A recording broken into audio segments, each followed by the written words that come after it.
Hello, everybody, and welcome. This is the Apostate Prophet. I hope you're having a fantastic day. How are you doing? How is everybody doing? I hope the sound is okay. David, do you want to say a few words to check if the sound is okay? Chickity check one. Wonderful, wonderful, fantastic. I was just telling David that nobody ever expects me to be on time anyway, so I guess it won't be a problem that we are 8 minutes late. And it's the same with him, I think, right? Yes, someone normally makes me late, either you or Sam Shamoon or That's fantastic. Anthony Rogers or something. It's good to have reliable friends like these in our lives. Wonderful. Okay, so we are here today to talk about the topic of Muhammad's prophecies and want to go through them and destroy them. Of course, we will not be able to go through all of them, but we will go through some of them and talk about them. We may come back for this again in a different stream. But before we go into all of that, first off, David, people probably don't have any idea who you are, because why would anyone know who you are? So please introduce yourself to the public. David Wood, I make dope videos. That's about it. That's how I roll. It's my life. That's it. Yeah. That's pretty much it. Yeah, that was not very. I'm not satisfied by this at all, but I guess we have to accept the situation as it is. But thank you. I have I have attached David Wood's a link to David Wood's channel in the comment section. He's not very much known. People don't know him yet very much. Yeah, trust me, you guys are gonna want to check out that channel. Yeah. He's not as popular as I am and not as good as I am, but he is trying and he is really working. He's a hardworking YouTuber individual, and I wish him great deal of luck. That said, David, yo, you said yesterday that the FBI visited you, right? Oh yeah, that was cool.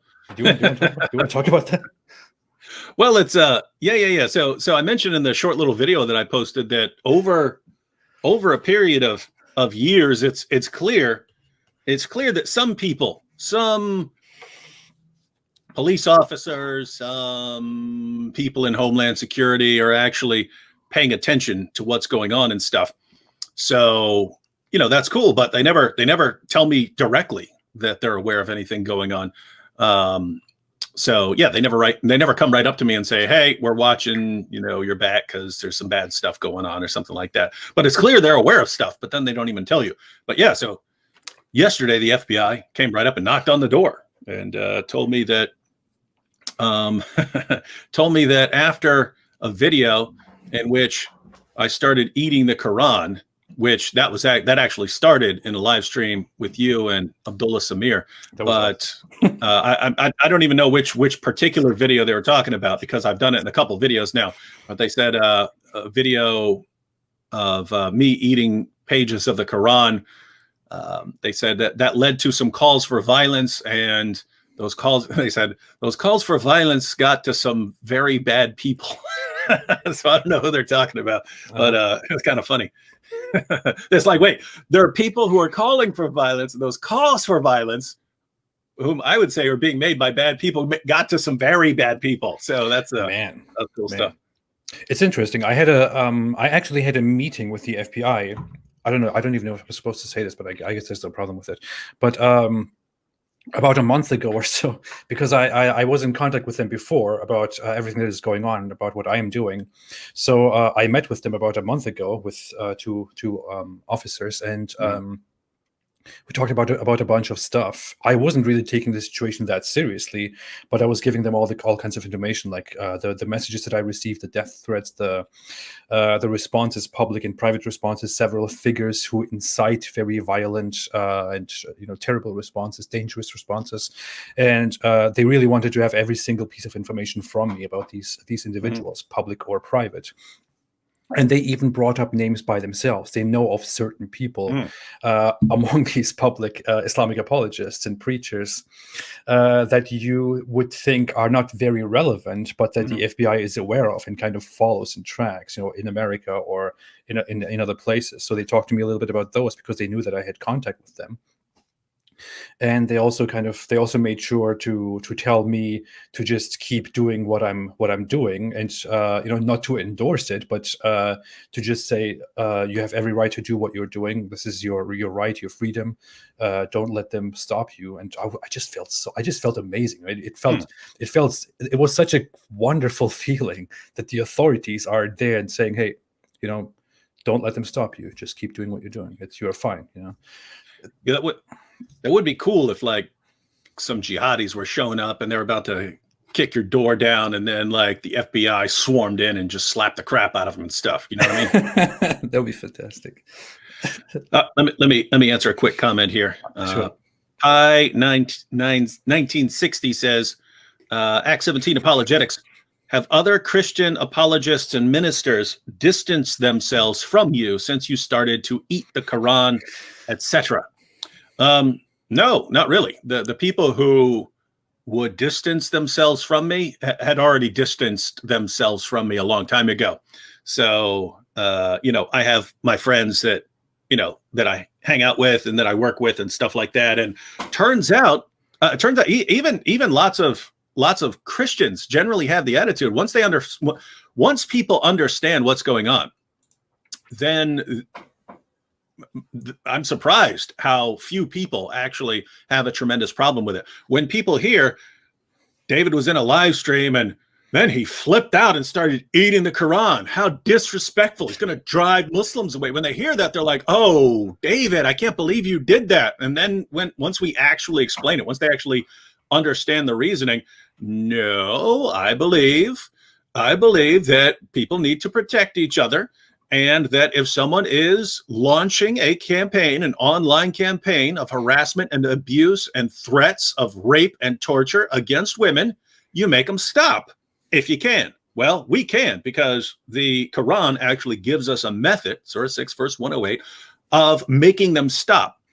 Now, the only thing that hasn't happened is hijab, as far as I know, hasn't taken down old tweets, but the dude stopped immediately.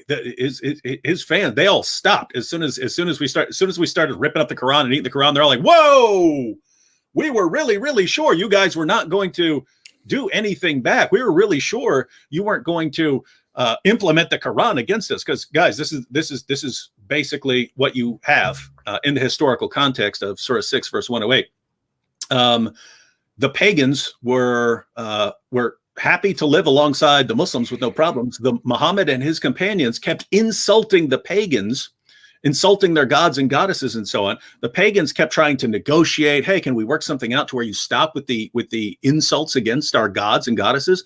Muslims said no. Finally, the pagans said, look, if you don't stop, then we're going to start heaping abuse on your God and your prophet. And then the revelation came down. All right, stop. If what you Muslims are doing is going to lead to them insulting what you hold sacred, then don't do it. Notice it's not, hey, don't insult their gods and goddesses because that's mean. It's don't do it if it's going to lead to your insults towards your religion. So this is laid down in the Quran. Well, what happened there is Allah just declared, hey, if Muslims are crossing some lines with insults and abuse, you can make them stop. And here's how you make them stop. So in a strange way, AP, we're actually honoring the Quran more than the Muslims here, because we're implementing the instructions, the manual of Allah himself. And once you break all that down and you say, hey, wait a minute, you always have fringe people. We have them in Christianity. You have them in atheism. You have them in Islam. You have weird people way off on the fringe. Right? When someone from way off in the fringe starts doing something, you don't start blasting away at the position or something like that, because it's a weirdo. This was coming from mainstream popular apologists. That's what was different. There have always been Muslims threatening my wife. That's always been happening, right? Now it was, hey guys, let's all do it, and we're calling for it in public, and we're the rising stars of Islam, and we're calling for this new change and so on. And so they put that out there. That's the sort of thing you say, I can let you slide on a lot of things. I'm not letting you slide on that. And if I have a way of stopping you, I'm going to stop you. Once you actually lay that down, most Christians are like, they're sending these veiled threats of rape and torture against women, and you have a way of stopping them. Yeah, you go ahead and stop them. And I really don't care about I really don't care about their book. So I don't care if you eat it. And by the way, that is the common response I get from Christians when I'm sitting with a Christian, like, going to a conference or something like that. I'll sit down and say, hey, what do you think about that situation? Because you haven't said anything about it. You haven't even brought it up. I said, here's the situation. Here's what I did. What do you think about that? And I don't care about their book. So, I mean, if it's going to help you make them stop some stuff, I don't care. And the issue is really it's not fringe Muslims, as you said, but Mainstream. moreover, more than that, I mean, it is the popular Muslim apologists who make these things, who make this mass abuse and terrible words, terrible threats against us and our families and relatives and people that we know.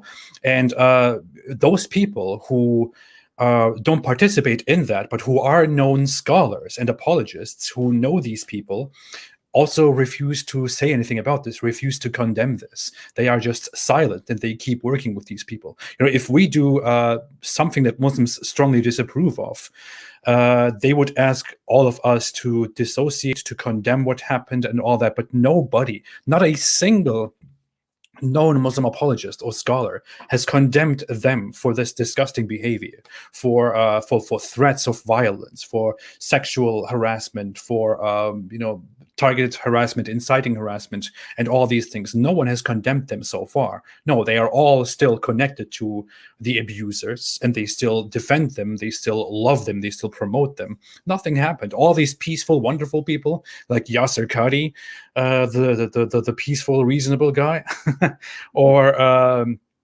Mufti Abu Layth, who happens to be a modernist hypocrite, or many others, these Hamzas or whatever they are called. Nobody has condemned this stuff, and people know that this is happening. People know that these known Muslim apologists are out there harassing and literally threatening people, inciting harassment, approving of the killing of people, making veiled rape threats, and nobody has said a single thing. And this is just, how does this make Islam look? It doesn't make Islam look good. And it is completely normal that we respond in a much more harmless way, which they take very strongly, which is to desecrate the Quran. And if it needs to be done, it will be done again.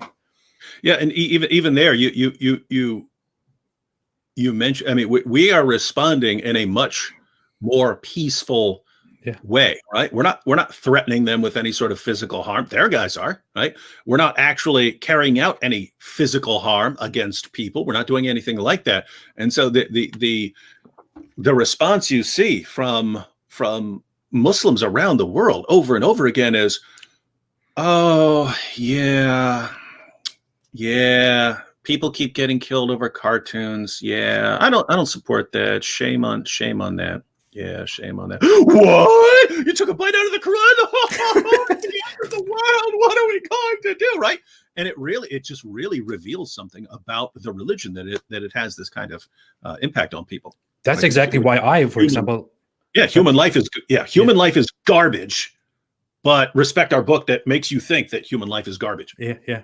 That's why I ripped up the Quran. We did it for different reasons, and I did it because you ate the Quran, and people lost their minds over that.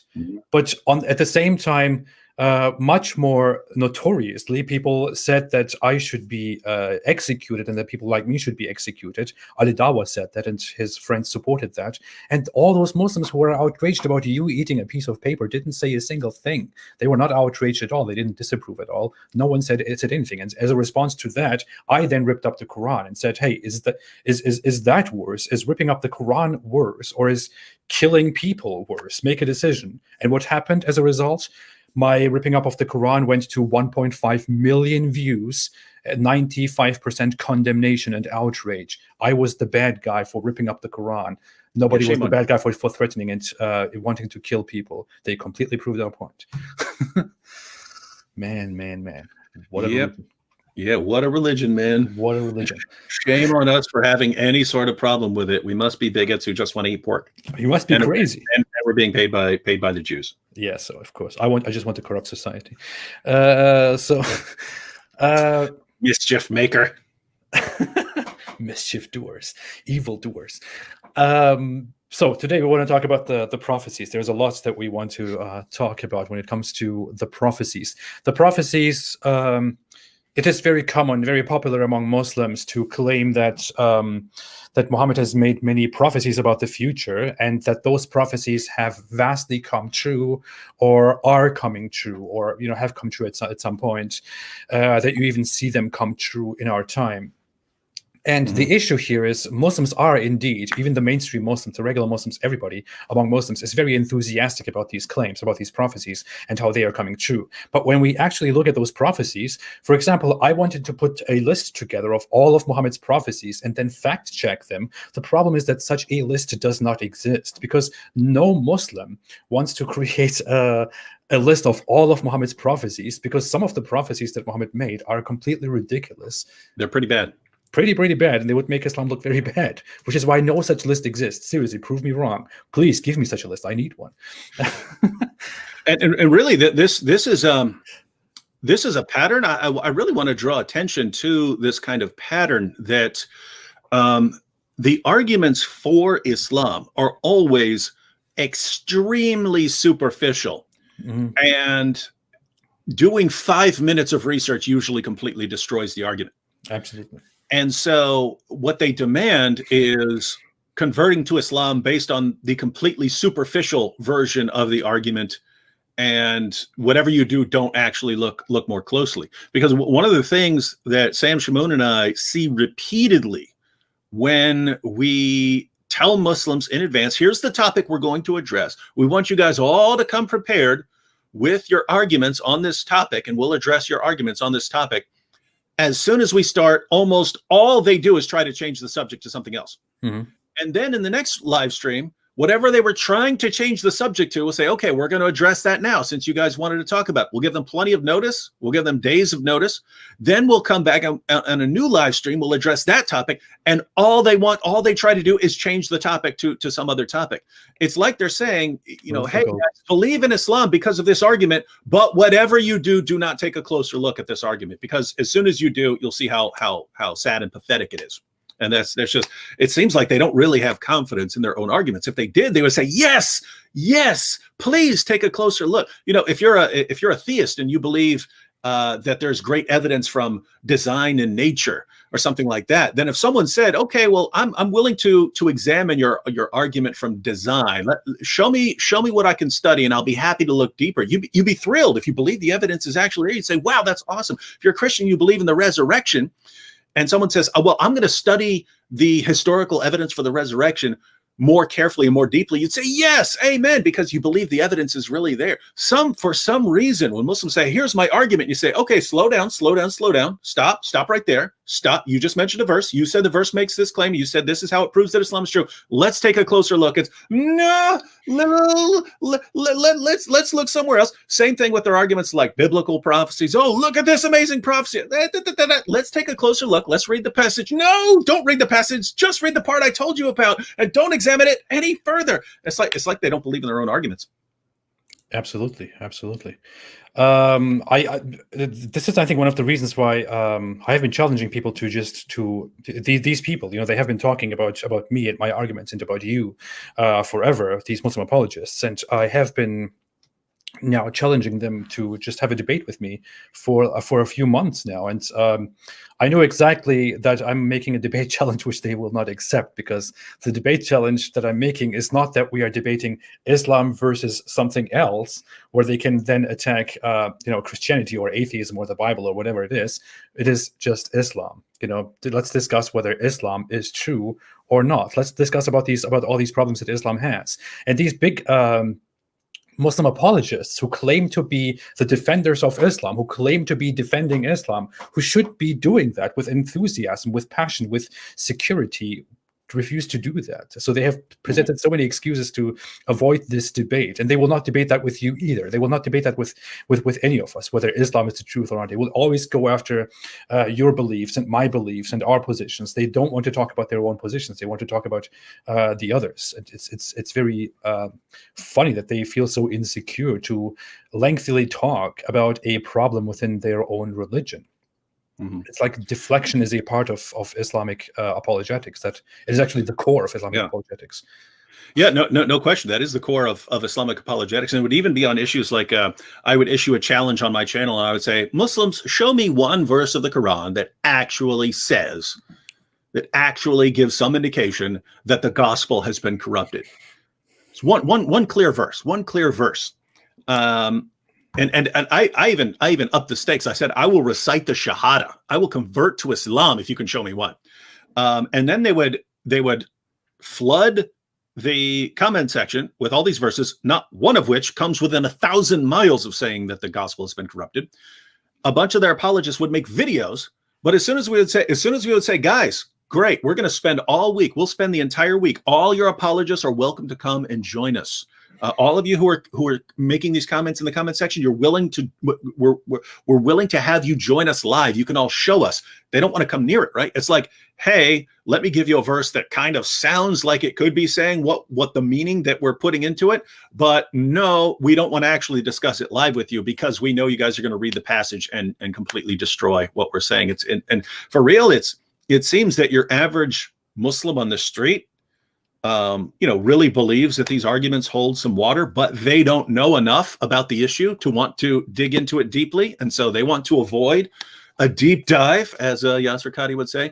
But your Muslim apologists, I really believe they know they're lying. I really, really believe that on a lot of these issues, they know they're making stuff up. They have to know that they're being deceptive. There's no way they don't on some of these issues. And so they want to avoid the deep dive because they know it will destroy the argument that they're using. And so it's just, man, it's pathetic. It's a pathetic I'm just always stuck at the best argument, the best Islamic apologetics argument ever made in the history of Islamic apologetics, which is that people have not witnessed the moon being split in two because people were sleeping at night.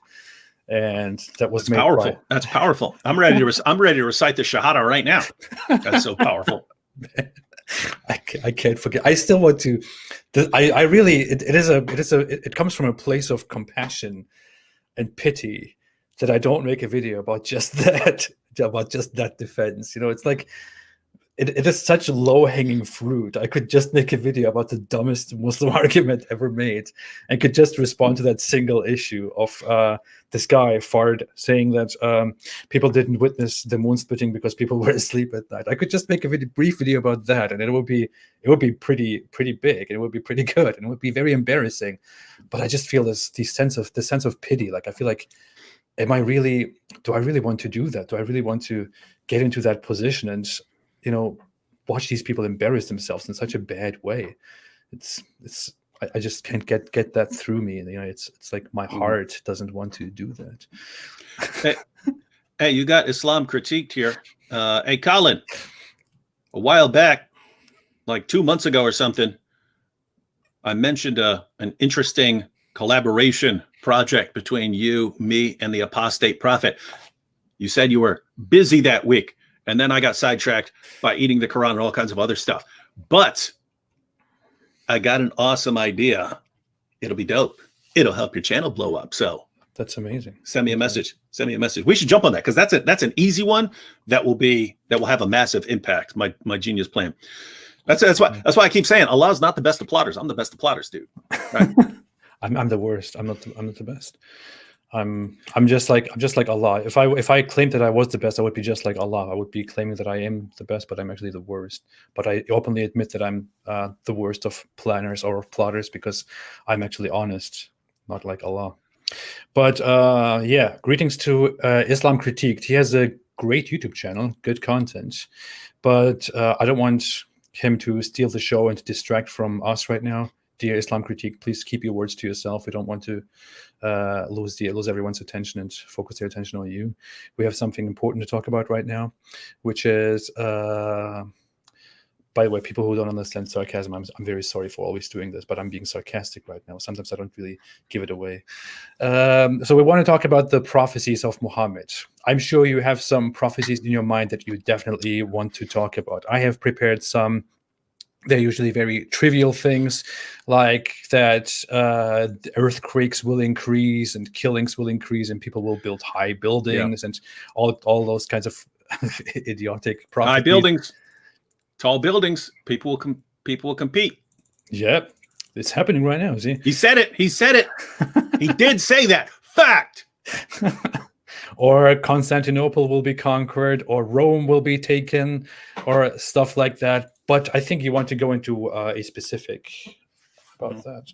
Do you want to go ahead and start with the prophecies? Oh, actually, I wanted to address Muhammad's response when prophecies from other people were brought up, and he would dismiss them. Oh yeah, we should So actually mention that right ahead before we. Yeah. So guys, the general idea here is that it was brought to Muhammad's attention that other people were making predictions about the future, and their predictions and prophecies were turning out true. So the question came to Muhammad: Muhammad, should we believe these guys are prophets and so on? And he said, no, you don't. Now, in theory, AP, I told you I'm not used to this technology, but in theory, I have the ability to share. 1 second. Let me see if I can get a passage up on the screen here. Let's see. We got share screen. All right, we're going to share screen application. Oh, cool. It gives me a bunch of choices here. All right. There we go. Yeah, it's pretty dope. What do I got to do? Oh, there we go. Did that work? That did work, yes. Okay, so here we have Sahih al-Bukhari, 5762. 5762. And it said, narrated Aisha, some people asked Allah's messenger. I'm just reading this one as an example. There are a bunch of these. There are a bunch of these in the hadiths. Narrated Aisha, some people asked Allah's messenger about the foretellers. So people telling the future. He said, they are nothing. They said, oh, Allah's messenger, sometimes they tell us of a thing which turns out to be true. So sometimes these guys are making predictions and prophecies about the future, and they turn out to be right.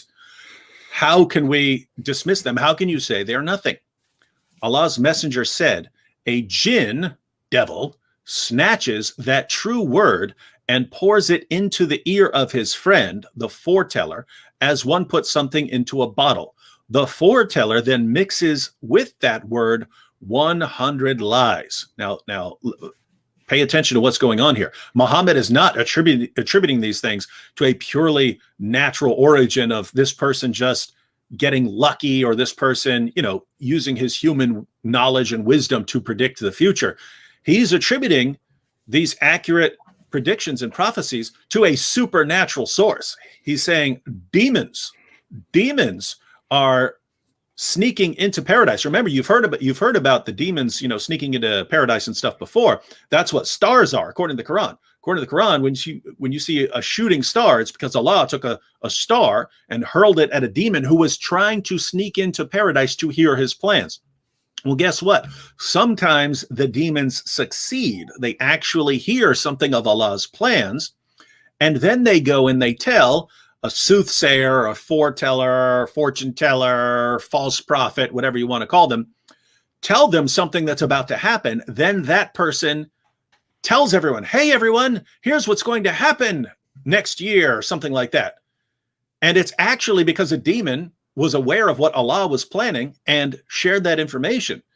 And so should you believe this fortune teller, foreteller, soothsayer, false prophet, whatever, because he accurately predicted the future? Muhammad himself says no, because that truth is going to be mixed with a bunch of lies as well. The thing he got right is going to be mixed with lies, theological lies and other kinds of lies and so on. And so according to Muhammad himself, if you were to accurately predict the future, this would not mean that you're a true prophet. You would have to examine the person's other teachings and see if that person is speaking the truth in all the other areas. And you look at Muhammad and you're like, this guy was wrong on so many issues. Even if he were to accurately predict the future, we'd have to say, according to his own method, we have to reject him because he told so many lies and spouted so much complete nonsense. And so here's what's really strange. This is what you call ladies and gentlemen, this is what you call an even if, but in fact response. You say even if A, but in fact B, right? So even if Muhammad were to accurately predict the future, according to Muhammad himself, you shouldn't take him as a prophet because of that, because you could be getting that from a demonic source. You could get accurate information about the future from demons. So you don't believe in that guy just because he predicted the future. So even if he predicted the future accurately, you shouldn't believe in him just because of that. But in fact, Muhammad didn't predict the future accurately. The handful of arguments that Muslims give, the examples they give of Muhammad predicting the future, are pretty terrible. And there are all kinds of other passages which they're not going to happen. And so he was definitely wrong. So multiple problems. So in summary, Muslims are very passionate about telling us that that there are so many prophecies about Muhammad. There are so many prophecies made by Muhammad that are entirely accurate, that tell us the truth. That these are accurate predictions, accurate prophecies, which prove that Islam is the truth, because these prophecies prove that Muhammad was a true prophet, a real prophet who knew what he was talking about, because he was getting inspiration by his dear Arabic God Allah. But on the other hand, you also see that Muhammad himself, in Islam's most reliable second source, Sahih Bukhari, that Muhammad himself said that certain soothsayers or tellers of the future may get some things right, but they only get them right because they are given secret information from the skies by jinns, by devils, by evil jinns who steal that information from Allah, from above, from the angels and from Allah, and bring them to the soothsayers, but also mix some lies into it, which is why the soothsayers predict some things correctly and some things in the wrong way. So Muhammad here says that soothsayers, or people who are not prophets at all and who are actually unreliable and sinful and evil, may make accurate prophecies, but that just because they make accurate prophecies, you should not trust them, because they are actually committing evil. Now, when you look at that, how can we look at Muhammad and his prophecies and not conclude that Muhammad was also one of those evil people? So why is it that we are to trust Muhammad because he prophesies and he gets things right, but Muhammad himself also eliminates every other prophet by saying, well, those people actually get it from an evil source. Those people get it from an evil source. But when I get it, it's true. But when those people get it, it's just from the devils. But when I get it, it's from Allah. Definitely. Yeah, that's why a lot of people didn't get Sam's response when he was debating Dr. Shuaib Syed, or no, Dr. Syed Shuaib, when the doctor brought up these supposed mathematical marvels. Now, my inclination would be to show that this is actual stupid nonsense. But Sam's response after Dr. Shuaib gave a bunch of examples of these supposed mathematical marvels, instead of going through them, or more accurately showing you can get these things anywhere, right? You could pick any book and go through there and find, oh, look at this. Oh, look at this mathematical marvel, and so on. And there are even Muslim websites that debunk this. These mathematical marvels and so on. But Sam's response was just, great. So demons did it. Now prove to me that it was God and not demons. And so people are like, what? Sam's just going with Sam's not responding to it. He's just saying it's demons. Yeah, because that was Muhammad's attitude, right? Muhammad's attitude was, hey, you're doing some amazing stuff. You're predicting the future, whatever it is. Well, guess what? There are demons at work, and the demons can be really, really smart and have knowledge that comes directly from Allah, and they can use that when they're inspiring their false prophets. And so you shouldn't believe them, according to Muhammad himself. So he's basically, again, using Muhammad's dismissal of false prophets against Muhammad himself. I really found it, I always found it ridiculous, even when I was a Muslim myself, when I look at people trying to prove Islam right by vague prophecies and by mathematical miracles or stuff like that. I always thought, seriously, man, we're supposed to rely on this. It's a very strange thing to prove your faith with. But quickly, I want to respond to a few super chats, because when I leave them to the end, I never go through them. Arthur L made a super chat of 10 New Zealand dollars and said, but here is my advance, since I will most likely miss this session. God bless your work, AP and David Wood. Thank you so much. I appreciate it, Arthur.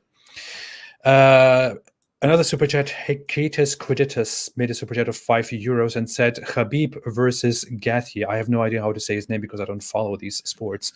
In a few hours. Predictions, we know who the Dawa team supports. Do you follow this stuff I at all, mean, Dave? not so much. I would usually, I would usually follow the heavyweights back in the day, but uh, I'd have to go with Khabib.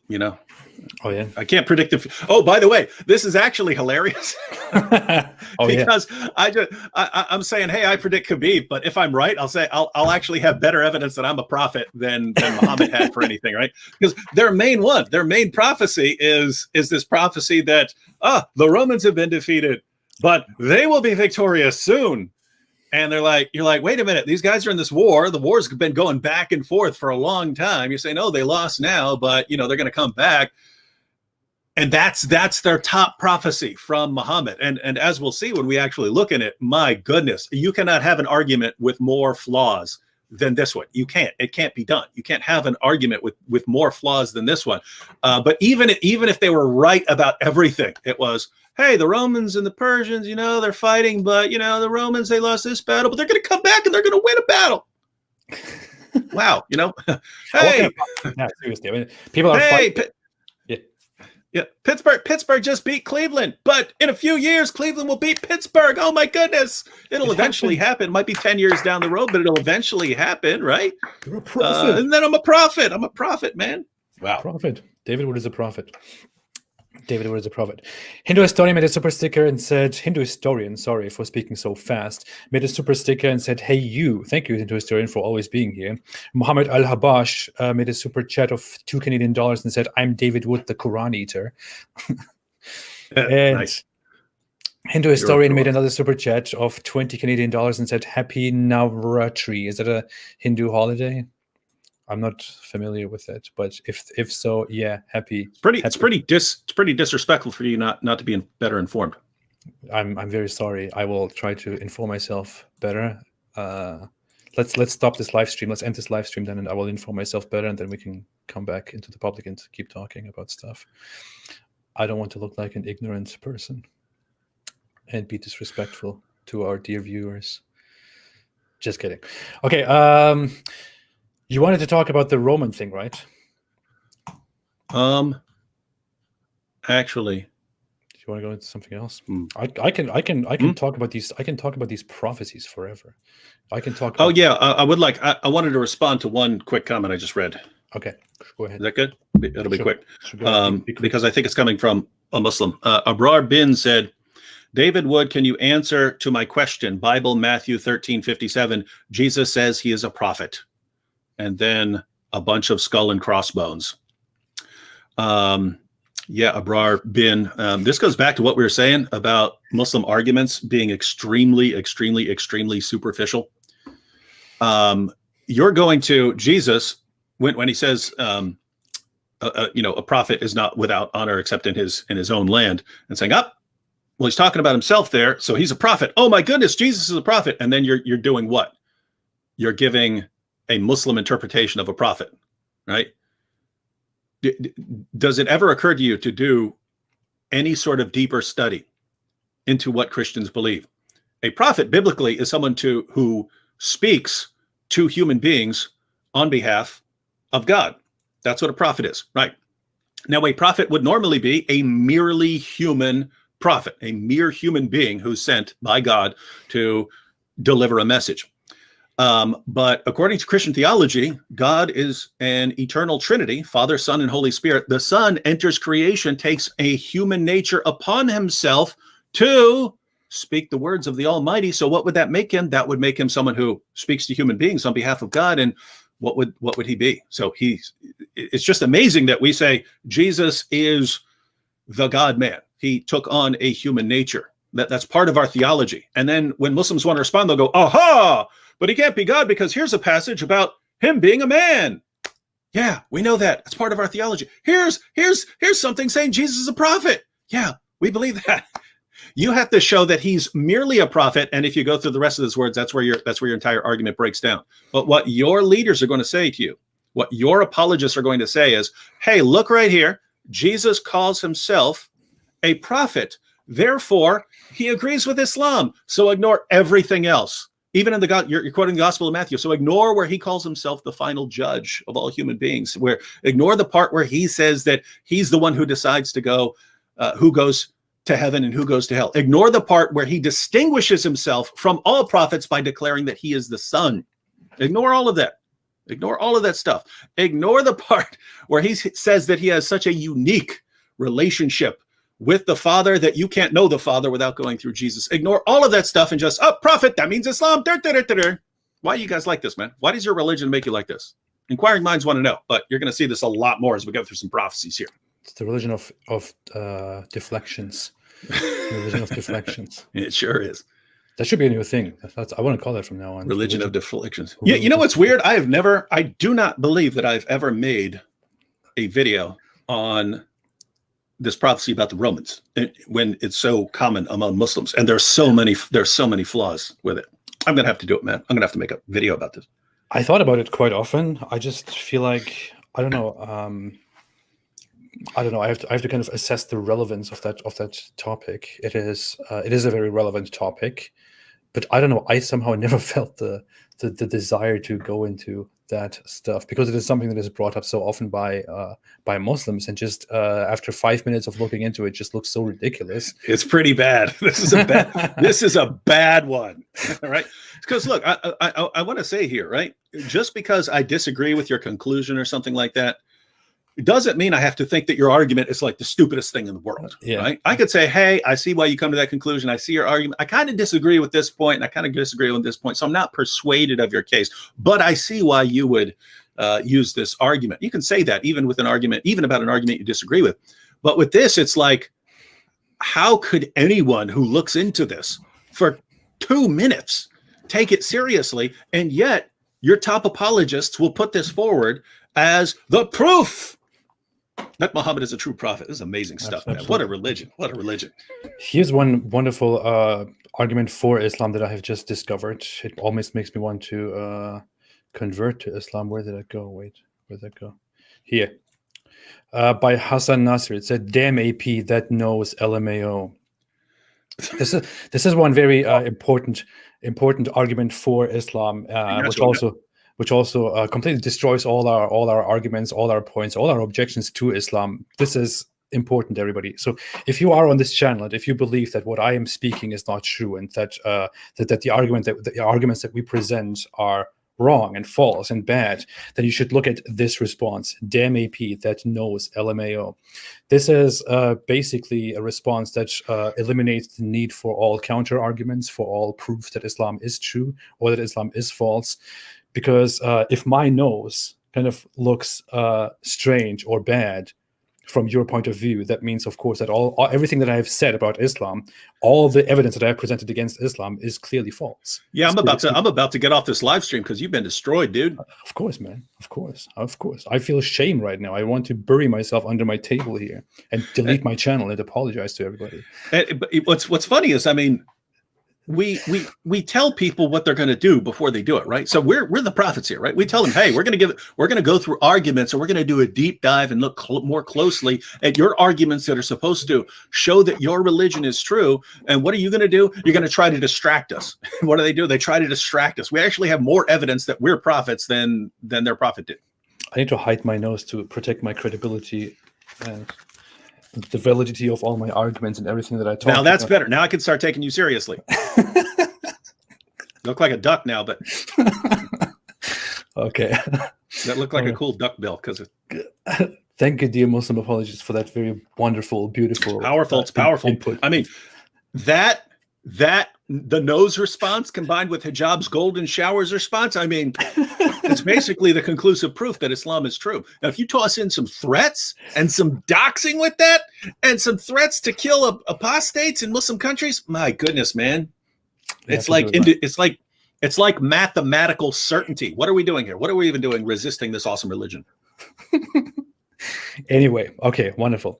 So, as mentioned earlier, there is no entire list, no complete list on the internet that actually lists all of Muhammad's miracles. Such a list does not exist. Please prove me wrong if that is the case.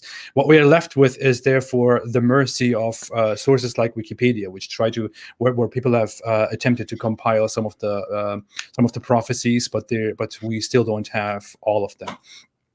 these prophecies, however, which Muslims use to argue that these things are happening, are some very vague prophecies, such as earthquakes will increase. For example, I mean, just look at this source. What Muhammad says here basically is that someone comes and asks him when the world will end, or when times will end, and he says, he lists several things, and one of those things is that earthquakes will increase. There will be an abundance of earthquakes, and so we are to look at the earthquakes, the number of earthquakes, and figure out that Muhammad has actually told us the truth, and that he has thereby proven Islam true, proven Islam right.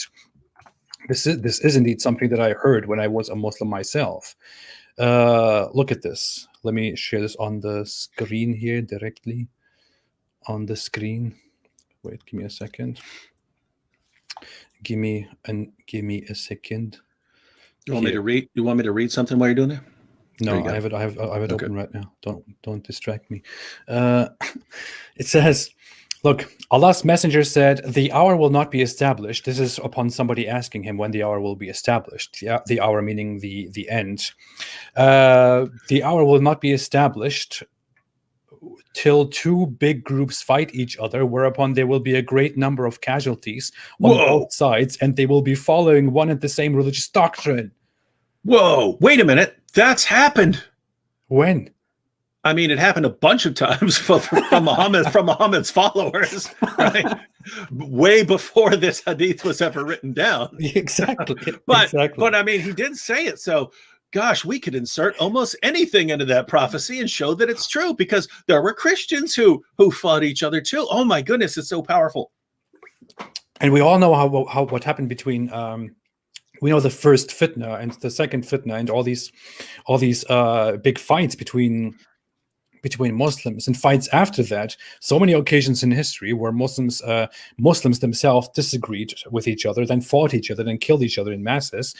So this happened 1,300 years ago, 400 years ago, 1,020 years ago. It happened within the last millennium multiple times. So if we just look at this, we have to say, well, Muhammad said this, he made this prophecy, so this must mean that he is a true prophet because he made a true prophecy. But how is this in any way a prophecy? How is this big? I mean, how is this great? How is this awesome, amazing? You're just jealous because you couldn't predict two large groups will fight each other. Ha ha! You know what, David? You know what? The world will not change before two people fight each other outside, and they beat each other up very badly, and and both of them bleed. You're a false prophet. That'll never happen ever. Mark my words. Till about 30 Dajjals, liars, appear, and each one of them will claim that he's Allah's messenger. Very vague. You can say nothing about this. You can make that up. You can say nothing. You can say nothing to verify this, to fact check this at all. I mean, all he's saying is there are people who are going to their false prophets are going to come, claiming that they speak in the name of God. So false prophets are going to come. Shocker. Now think about this. Now here's the problem. He said about 30. What are you talking about, man? There's been like thousands and thousands. There are thousands around the world now. I get messages all the time from people claiming, I'm the new prophet of God, here to tell you that I'm here, David Wood. Will you help me with your YouTube channel? I recently spoke to somebody.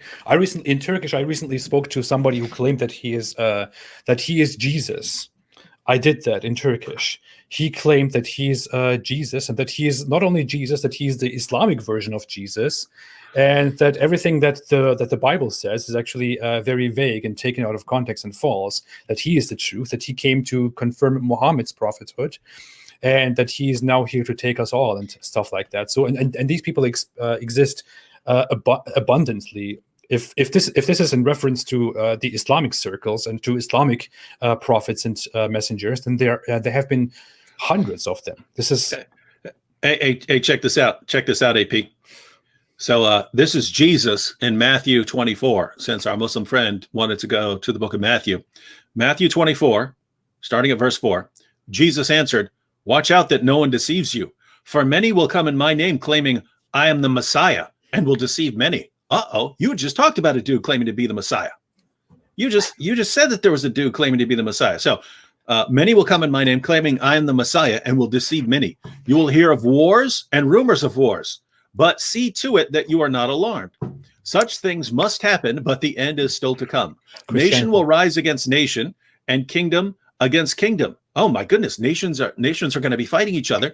There will be famines and earthquakes in various places. All these are the beginning of birth pains. So I wanted to bring this up because this is another problem, namely that Muhammad spent a lot of time talking to Jews and Christians about what's in their books. And then we see a lot of what's in his predictions and prophecies about the future that are the same things that Jesus said or that others said. And then so even if you wanted to say, hey, he said earthquakes. That's right. There are earthquakes. Well, Jesus said it. Jesus said it. And how do we know Muhammad came up with that himself when Jesus said it and he's getting his information from Christians? So just wanted to point out. Yeah, so Muslims are very enthusiastic in claiming that this is complete and absolute proof that Muhammad was a true prophet and that therefore Islam is true.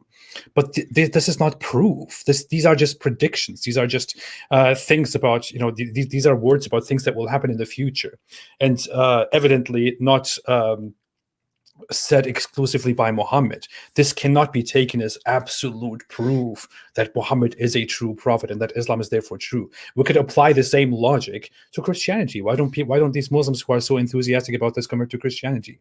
If Christianity went by the same logic, why don't they convert to many other religions that could make the same claims? Unfortunately, Muslims keep telling us that this is clear proof and that this is reason for conversion, but it shouldn't work that way. Hey, I want to respond to one quick comment as well, because it's such an important evidence that we're prophets, right? So Abdullah Ibrahim said, David, Islam, like drinking wine, is forbidden. So notice he just said, Islam is forbidden. He said, Islam, like drinking wine, is forbidden. So, okay, Abdullah Ibrahim, you just said Islam is forbidden. So Islam is haram. Nice. And Christianity forbids eating pork in Islam. Wait, Christianity forbids eating pork in Islam? The same is forbidden in Christianity. Abdullah Ibrahim, not long ago, we said that when we want to go through your arguments and take a closer look at your arguments, think about this. We're talking about your prophet's prophecies. We're examining your prophet's prophecies to see if there's a case that he is a true prophet. And what do? Let's talk about pork. Deflection. Give us chapter and verse, Abdullah Ibrahim, and I'll come back to you and show you that you're completely ignorant. You know nothing about what you're talking about. You know nothing about the Bible, because you mindlessly get your information from complete moron apologists like Zakir Naik, who are absolute deceivers, who know they're lying and lie to you. Why? Because they know that you will mindlessly believe any ridiculous nonsense they say.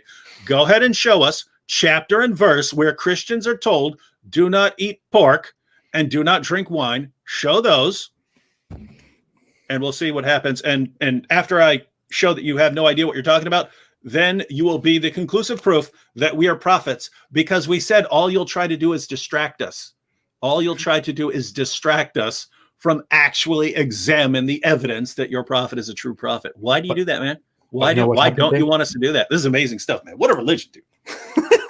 But you know what happened there? We were inspired by devils. It was jinns who went up to the heavens. They gave us the info. Yeah, they gave us the info. They said a Muslim will come here soon and he will try to deflect from the topic. And we did that. We predicted that. Thank you, dear jinn. You know how that happens, by the way, everybody. As Muhammad explained, that happens by these jinns. These jinns who are creatures that are made of fire, who exist in a parallel universe with us humans, who are also judged and go to hell and heaven. Some of these jinns go very evil, and they just become very sneaky little people, and they decide to ascend and go up to the skies, through the heavens, go up and secretly listen to Allah and and angels during their high assembly and try to hear secret knowledge about what is going to happen on the earth. They try to snatch and steal that knowledge and quickly come back to earth to give that knowledge to people. But on their way, while that is happening, some angels notice them. Some angels notice these sneaky jinns. And what do they do? They take the stars in the sky and throw the stars at those jinns. Gotta get those jinns. Yeah, that's what the stars are for. That's why stars are up in the sky, as the Quran clearly confirms. Some of the stars are used to be thrown at rebellious devils who snatch information from Allah's high assembly above. So when you see a star move at night, sometimes that just means an angel just threw a star at a devil. That's what that means.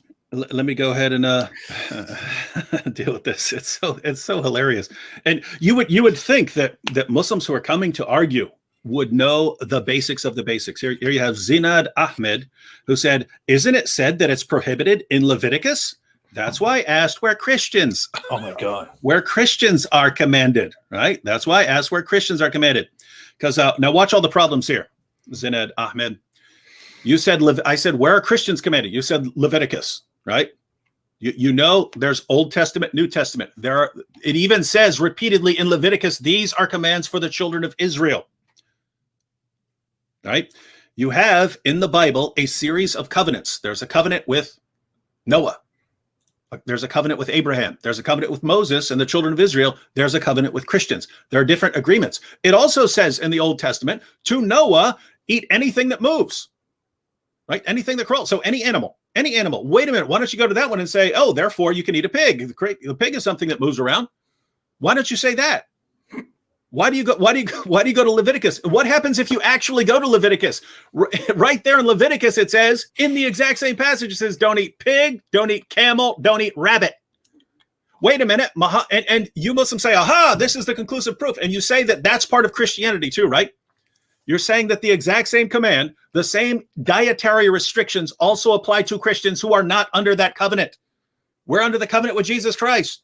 We're not under that covenant. That was not an agreement. That was an agreement with a particular group of people, the children of Israel.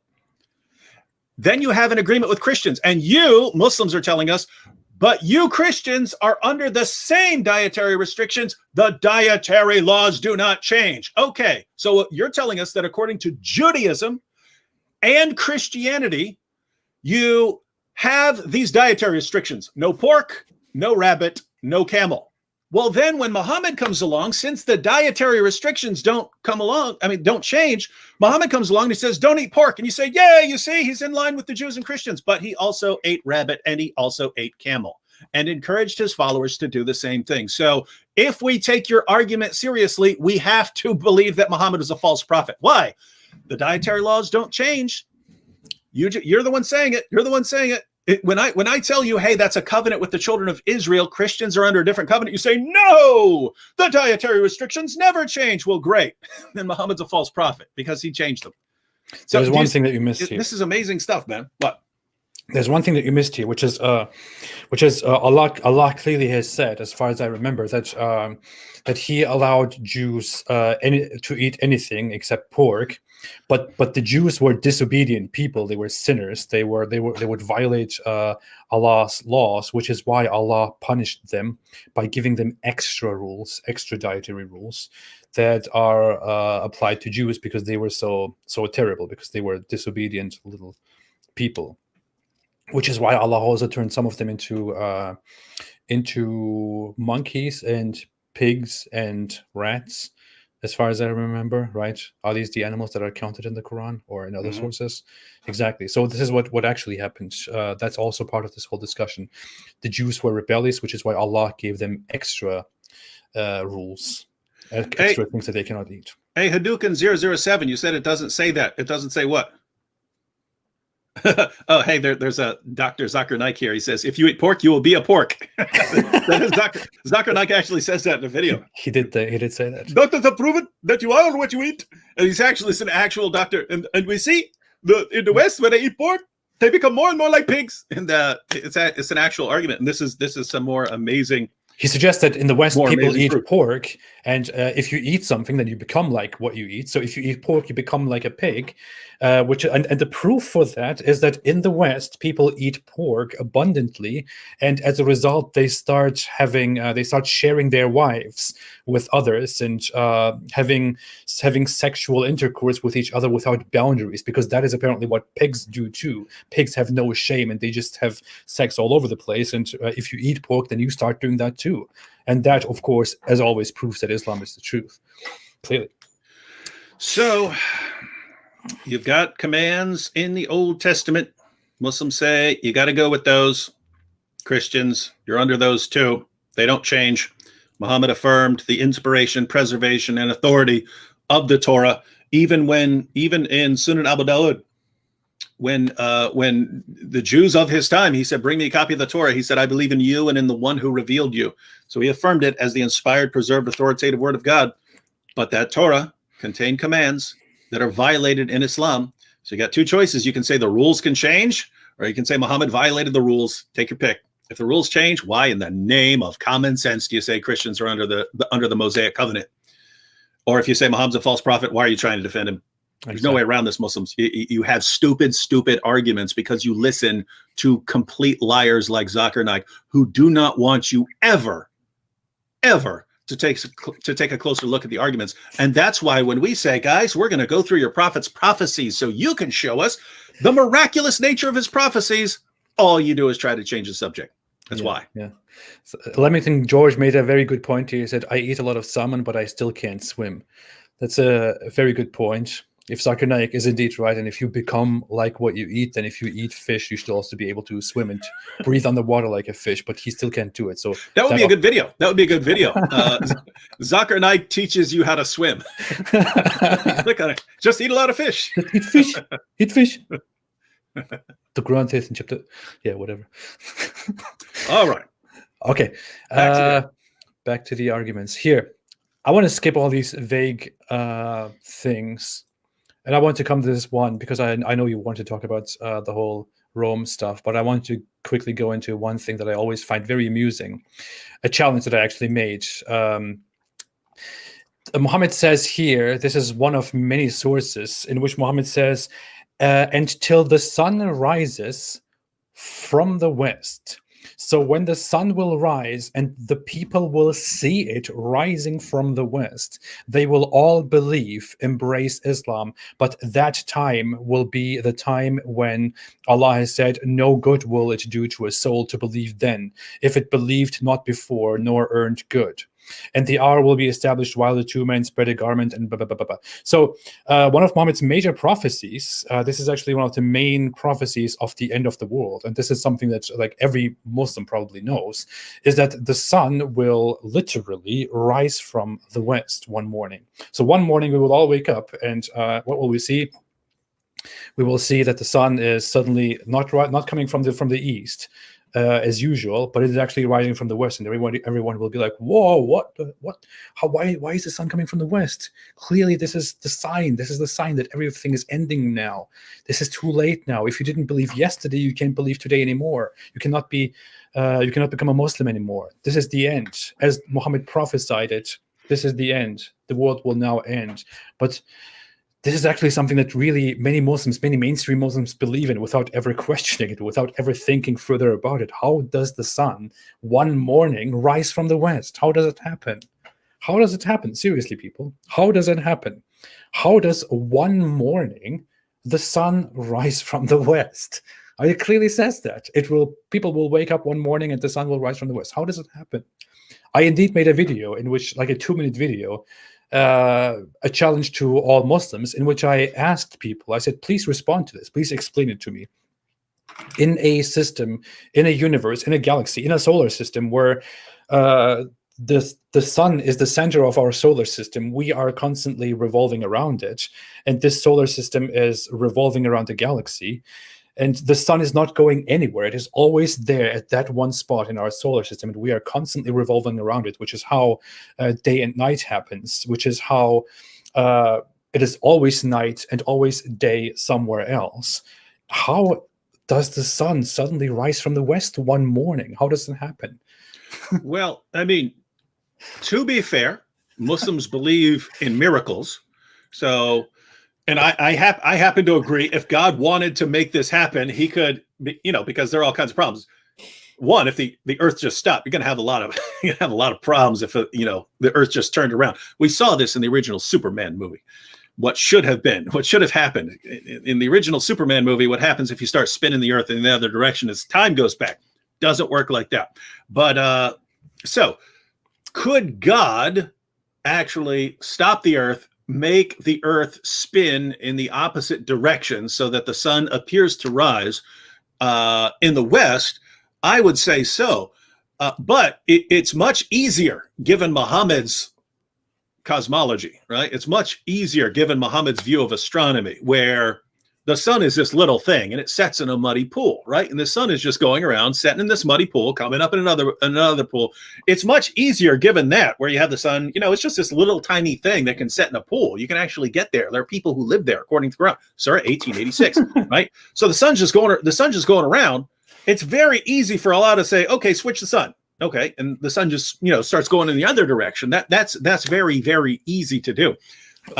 Could God do it, knowing what the solar system is actually like? I would say yes, God can do it. But notice, this isn't something that could possibly be proof, because he says when he finally does it, even if you believe because of that, then it's too late. So, and look at this, nothing they could actually use.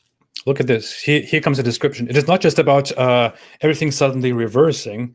Here is the actual description, which I also presented in that video. So this is one of Muhammad's major prophecies, which Muslims all around the world are waiting for. Narrated by Abu Dhar. The Prophet asked me at sunset, "Do you know where the sun goes at the time of sunset?" I replied, "Allah and his apostle know better."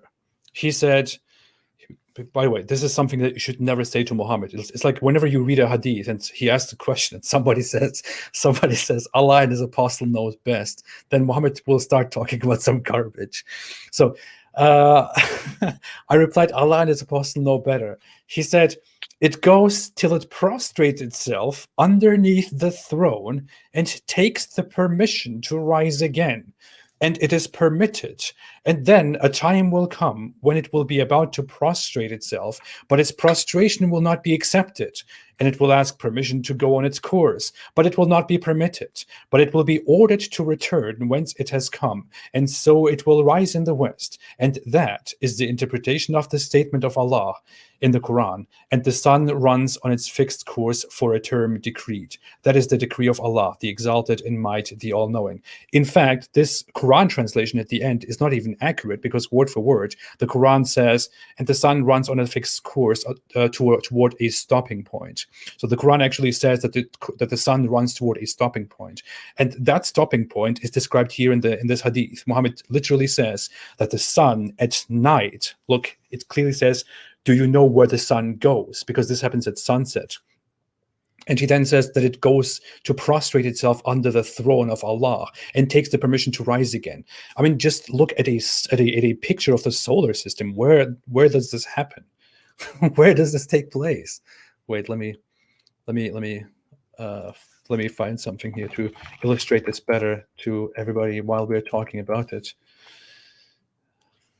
Here, let's see this random picture of the solar system.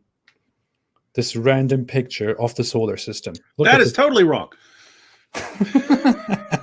This random picture of the solar system. Or let's look at this. Or let's look at this. Wrong.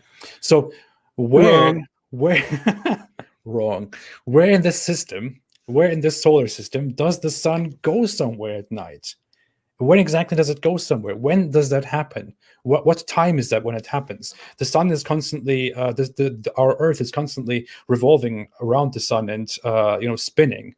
So one place on the Earth always sees the sun. The sun never goes anywhere. So when exactly at sunset does the sun go somewhere and to prostrate itself under the throne of Allah? Where is that throne of Allah? Why does it ask for permission to rise again? Where does it rise? Where does it come from? And why does Allah one day say, okay, you're not allowed to rise from the east this time, please go back where you came from, and then it rises from the west? How does that happen? It is literally described that way in the most reliable sources of Islam, in Sahih Bukhari and in many other sources. This is clearly something that Muhammad has said, if you want to accept those sources as authoritative, as true. So where did the sun go? How is this true? Dear Muslims, if we are to trust Muhammad's prophecies, if the prophecies are proof for Muhammad's prophethood, what are we to make of this prophecy? And why did no Muslim ever respond to my challenge about this? By the way, little side note on that, on the planets and the sun and the moon. The Arabs, pagans of Arabia, were aware of 7 planetary bodies, and the planetary bodies are just, they didn't fit the same pattern as the stars, which seem fixed. The stars didn't seem to change position, but you had the sun, the moon, Mercury, Venus, Mars, Jupiter, and Saturn, which did not follow the same pattern as what seemed to be the fixed stars. So they associated goddesses with each of these 7 planetary features. So the sun and the moon are not planets as we use them, but as the ancients used them, yeah, they did not fit the same pattern as the fixed stars. So they had gods and goddesses associated with those 7 planetary bodies. These were the 7 planetary deities. And when the pagans took their pilgrimage to Mecca, they walked around the Kaaba 7 times, once in honor of each of the 7 planetary deities. What do you Muslims do when you take the Hajj? You bunch of pagans. All right, go ahead, AP. I have been wanting to publish a video forever. I'm still preparing that. I couldn't yet find the time to put it together. But it's basically about the pagan origins of Islam, in which I just briefly want to count with very clear sources how at least 10 of the major practices of Islam are completely of pagan origins that entirely contradict with the basis of Islam, with the basis of Abrahamic religion. The basis of Islam is Arab paganism with Abrahamic religion mixed into it, poured into it. But it completely contradicts with Abrahamic monotheism, with biblical monotheism. And of course, one of those practices is the entire veneration of the Kaaba, including the circling around it and the kissing of the black stone at the corner of it while you are there. Those are all pagan practices that are based on the Arab pagan understanding of the world around us. Mm-hmm. That is true. Yep. Okay. That's all I wanted to say. Do you want to take a look at their most powerful prophecy? Oh, yes. Go ahead. Let's do it. Should we do this? Let's do it. All right, ladies and gentlemen, we're going to take a look at the most powerful prophecy there is in Islam. What's up? Let me do something quickly before that. Let me read it, just a few, like 2-3 super chats before we move on, and then I'll come to that. Yeah. Tales from a Nightmare official made a super chat of 50 Swedish kron and said, "Hey David Wood, I made a song for you about Mimi Hijab and his nurse Ali Dawa. Holes in the Narrative by Tales from a Nightmare. It's on YouTube. Check it out. It out." Holes in the Narrative. Mickey Iso made a super chat of $2. I still don't know what that is. What does most merciful mean for Muslims? Seriously, man, we could have a whole discussion about that. But yeah, I would have to disagree there with David too. We would have to fight each other about that. So we will have to prepare completely differently for that issue. Sojkovic made a super chat of 100 Czech crowns and said, "Splitting the Quran, a miracle." that is the actual miracle of Islam. Absolutely. Thank you so much, Sojkovic. And Marilyn Murphy made a super chat of $10 and said, "Deuteronomy 18:20, New King James Version. But the prophet who presumes to speak a word in my name, which I have not commanded him to speak, or who speaks in the name of other gods, that prophet shall die." I have indeed mentioned this verse in one of my latest videos, in which I discussed whether Muhammad was prophesied in the Bible or not. I don't believe in the Bible, but that is one of the major claims of Muslims, that Muhammad is mentioned in the Bible. So I went to analyze that, and one of the major claims is that Muhammad was prophesied in Deuteronomy 18:18, or overall in the chapter Deuteronomy 18. But when you look at the chapter, it actually says many things that completely contradict with Islam, including that the Jews shall kill a prophet who presumes to speak in his in God's name. And they would have had every right to kill Muhammad in that case. No, he would have. If Muhammad had pulled that satanic verses stunt, ladies and gentlemen, I'm sure you're familiar with the story of the satanic verses, but Muhammad delivered a revelation to his followers promoting polytheism and prayers to pagan goddesses, because the idea was, yeah, even though you're praying to pagan goddesses, they're still going to take your prayers to the main God, and so they're okay. That was revealed as part of the Quran. That was Quranic revelation. Muhammad bowed down in honor of this new revelation in the Quran. His followers bowed down, and then the pagans bowed down too, because the pagans were overjoyed that Muhammad spoke favorably of their goddesses and so on. But yeah, so you had these pagan goddesses, and now all of a sudden you could pray to these pagan goddesses and they would take your prayers to Allah. Muhammad came back later and said, in effect, the devil made me do it. But what's interesting is, in the history of At-Tabari, volume 6, Muhammad said, I have fabricated things against God. Why is that relevant? Well, Deuteronomy 18:20 says, if you presume to speak a revelation in the name of God that God didn't reveal, or it gives a second criteria, if you speak in the names of other gods, as Muhammad did, in other words, if you promote polytheism, which he did right there, you'll die. Now, fortunately for Muhammad, he was around a bunch of pagans, so they were just overjoyed that he was promoting polytheism. If he had done that during the time of Moses, Moses would have told the people to pick up stones and stone this dude to death. Why is this funny? Because Muslims claim to respect Moses. They claim that Moses is a true prophet. They claim to believe in the revelations of Moses. Well, the revelations of Moses say that Muhammad would have been executed. Why? Which means what? It means that you don't really respect Moses or his revelations. What is this religion, man? What is it? I mean, my goodness, what a mess. Yep. All right. Somebody asked, how long is this going to be? We will probably talk about what David Wood wants to talk about here right now. And after we are through that, we will go into some super chats and questions, and then we will leave it here and probably come back again a different time, maybe next week, if David wants to discuss this topic and other topics further. So anyway, David, go ahead. Let's see. It actually, Did you just find out that Islam is the truth? No, it's not letting me go. I have these. I'll just go ahead and read the passage because it's not letting me do Safari here, and I have them up in Safari. It says I have to use Chrome, which I could look them up real quick, but I could just read these real quick. So, ladies and gentlemen, we're going to be just admitted Islam is the truth. Yeah, we're going to read.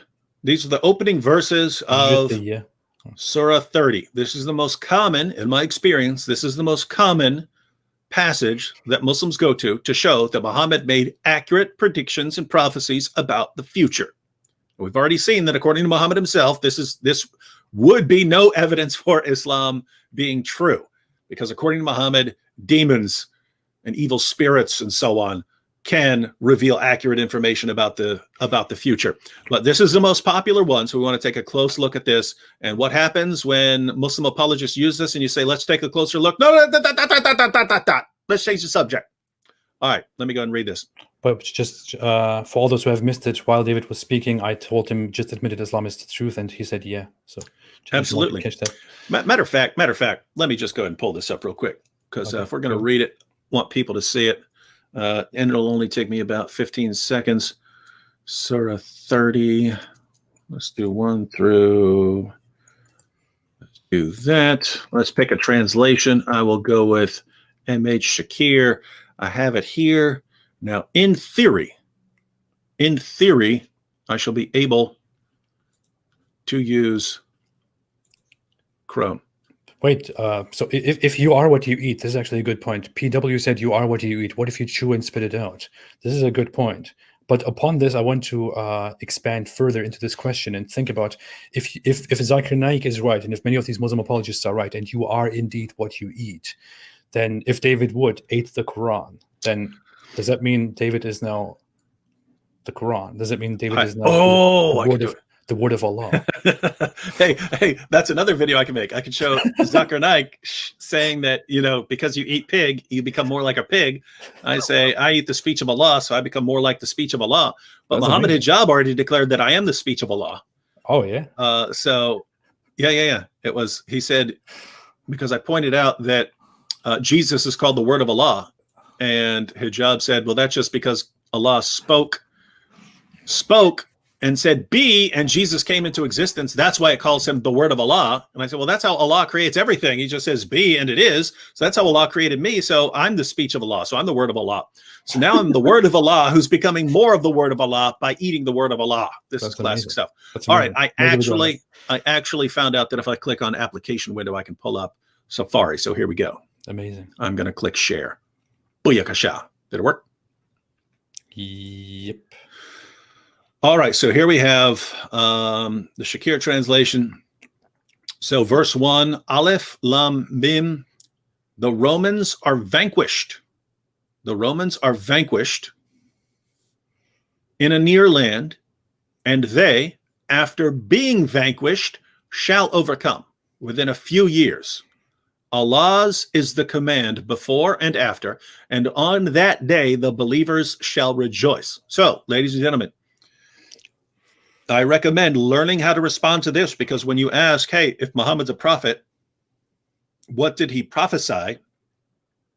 This, and again, in my experience, is the most common one. So here's how the argument goes. Look, the Romans are vanquished. That refers to the Romans being defeated, the Byzantines being defeated by the Persians. The Persians conquered Jerusalem. 614 to 615 is when the Persians had these tremendous victories over the Romans, 614 to 615 AD. In a near land, and they, after being vanquished, shall overcome. So here's the prophecy. The Romans, even though they were just defeated by the Persians, the Romans will make a comeback eventually and defeat the Persians, shall overcome. And it says, verse 4, within a few years. Allah's is the command before and after, and on that day the believers shall rejoice. So the claim is, hey, the Romans had just lost some tremendous battles. Persians won, but Muhammad, great prophet that he has, said in a prophecy, but the Romans are going to make a comeback, and they're going to win a tremendous victory over the Persians.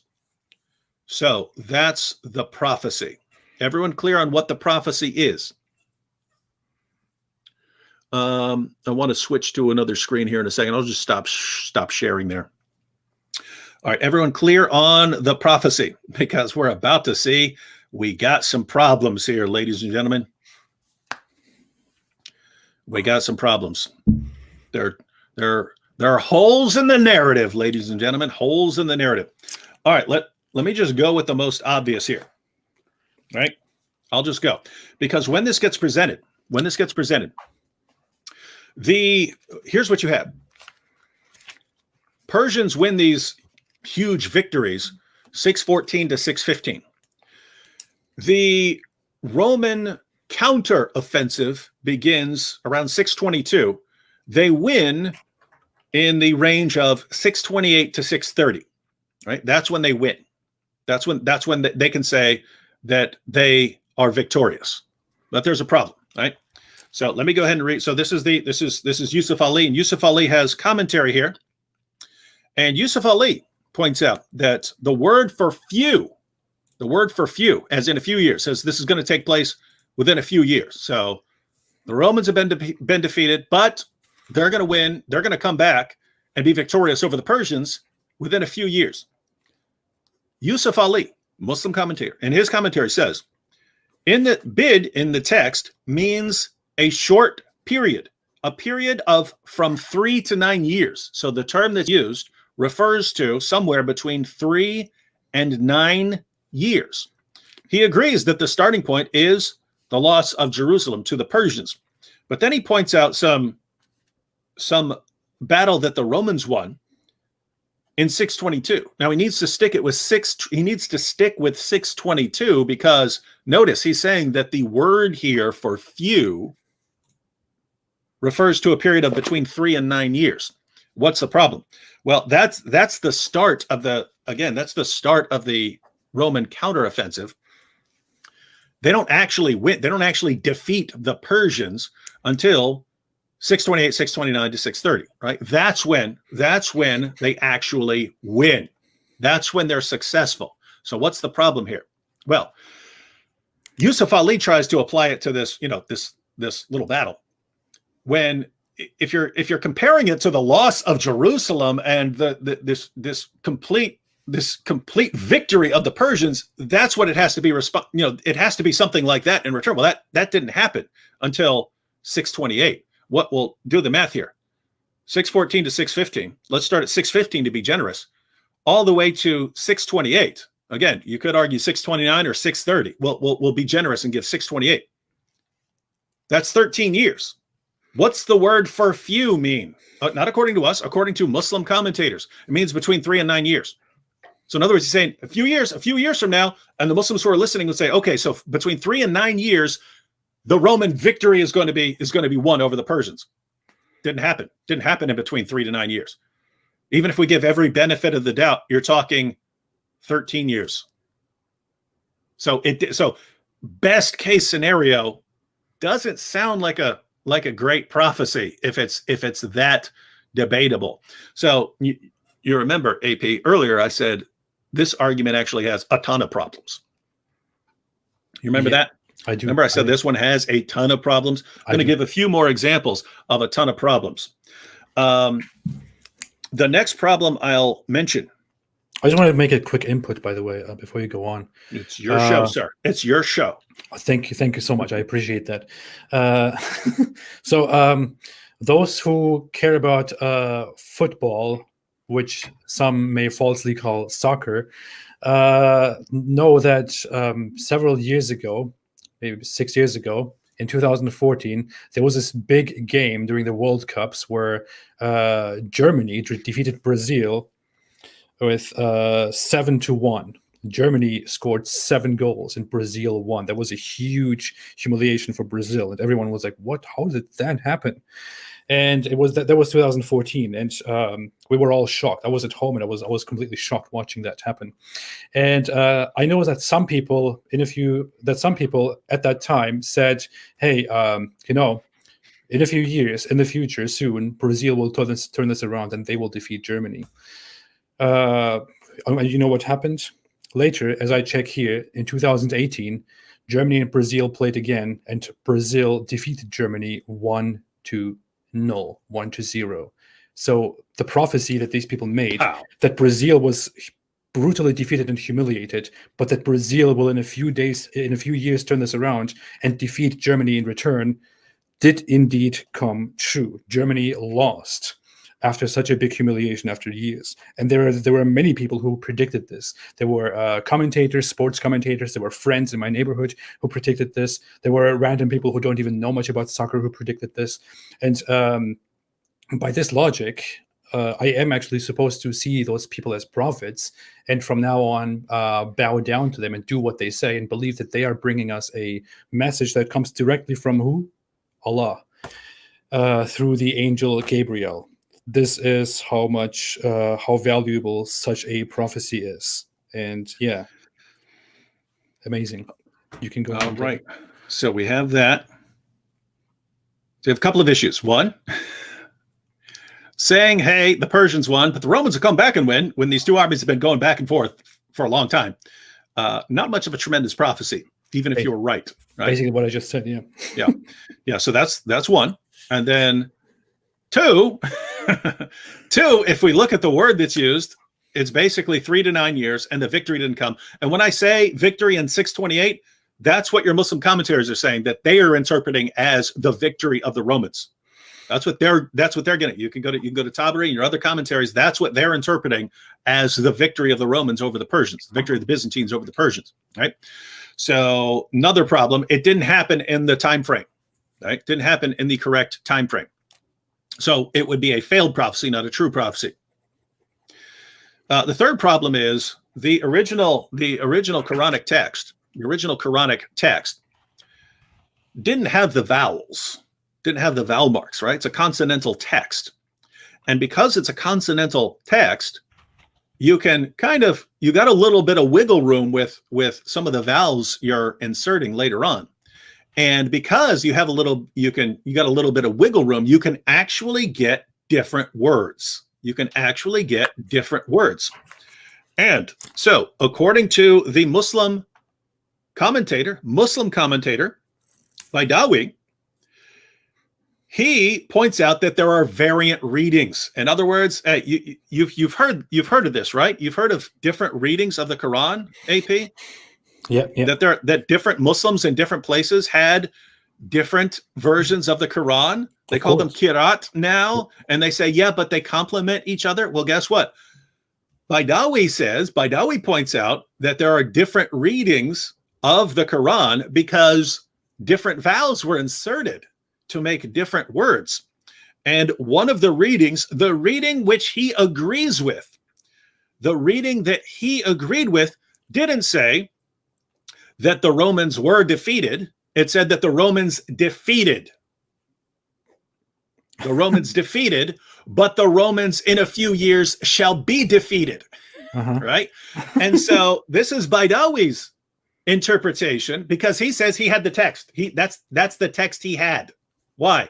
Because you start off with the consonants, you insert vowels in different, you can insert the vowel marks in different ways, and you end up with different meanings. And so it wasn't that the Romans were defeated, it's that the Romans defeated and they shall be defeated. So the prophecy is not the Romans have been defeated, but later on the ones who defeated them shall be defeated. It's the Romans defeated, but they shall soon be defeated. And the interpretation of Muslim commentators who follow this line of thought was that this is a prophecy that even though the Romans just won a victory, the Romans are going to be defeated later by the Muslims. And they said, yes, but the Romans were defeated later. I mean, in the relevant areas and so on. So Allah, it's a miracle, right? Well, guess what? You can't even agree on what the prophecy is, right? You can't decide on if it's a prophecy that the Persians are going to that the Romans are going to come back and defeat the Persians, or if it's a prophecy that the Muslims are going to defeat the Romans. You can't even decide what the text is saying because you have different versions of your perfectly preserved Quran that has no differences anywhere. So some problems. But here, I will also point out, David, you're making all those Muslims run away. There were so many Muslims here during the stream who were saying all kinds of things, and I don't see one of them. I don't see a single one of them here. They've all gone. I just have one more point for them. They've all left. I just have one more point for them. The remaining point is that you can't even understand some of the hadiths without understanding that Muslims were confused about what this passage was even saying, and about when it was revealed. Notice. Given Baidawi's interpretation of the text, that this is saying, hey, the Romans defeated their enemies, but soon the Romans themselves will be defeated. The revelation must have been given around 628, right? The revelation would have been given after the Romans achieved their victory, right? Because it's a prophet, because it completely changes the meaning. So again, quick recap. The traditional Muslim understanding is that after the Persians won a decisive victory over the Romans, Muhammad jumped in with his prophecy, aha, even though the Romans were defeated, they're going to come back and they're going to defeat the Persians. Well, problem. Other Muslims interpreted the text as saying that even though the Romans just defeated, in this case, the Persians, they're going to be defeated in return, but this will be by the Muslims, right? They interpret it that way. Well, if that's the case, then when it's talking about the Romans just defeated their enemy, this would be talking about 628. And so it would have been revealed then, right? Okay. Now here's what I wanted to point out. in the hadiths, you have passages that don't make any sense unless you understand how confused they were about when this was revealed and about the different meanings of these different readings of the Quran, because they had different Qurans. So let me pull up one passage here. This is from Jami at-Tirmidhi. Share my screen, share screen. I'm getting quick at this now, although I'm still slow. Jami at-Tirmidhi. Pow. Does that work? Oh, yeah. Wait. All right. So, ladies and gentlemen, Jami at-Tirmidhi. Jami at-Tirmidhi. I added this little image, by the way, which says "Stop, stop. He's already dead." We're not done yet. Problems. You're getting all kinds of problems. Jami at-Tirmidhi, 3194. Niyar bin Mukram al-Aslami said, when the following was revealed, Aleph Lam Mim, the Romans have been defeated in the nearest land, and they, after their defeat, will be victorious in bid years. And keep in mind, Yusuf Ali says that bid there means a period of 3 to 9, right? On the day that these ayat were revealed, the Persians had defeated the Romans, and the Muslims had wanted the Romans to be victorious over them because they were people of the book. So Allah said about that, and on that day, the believers will rejoice with the help of Allah. He helps whom he wills, and he is the Almighty, the Most Wise. The Quraysh wanted the Persians to be victorious.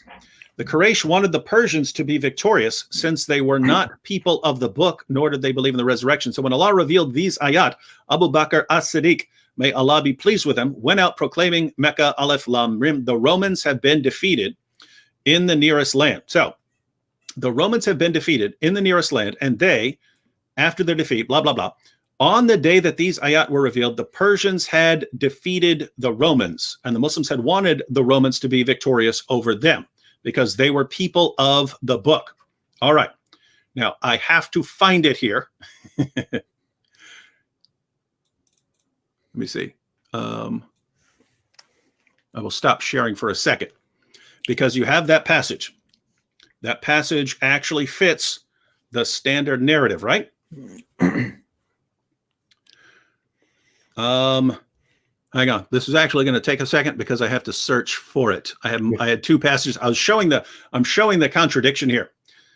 You have to really notice that this is the biggest prophecy of Islam. That this is the biggest prophecy of the Quran of Islam. That the Quran says the Romans have supposedly said the Romans were defeated, but they will defeat their opponents. Here we go. I find it. Now I have to research it. This is the biggest prophecy, biggest miracle. This is the biggest one. This is the big boy. Guys, get your big boy pants on. It's so dumb.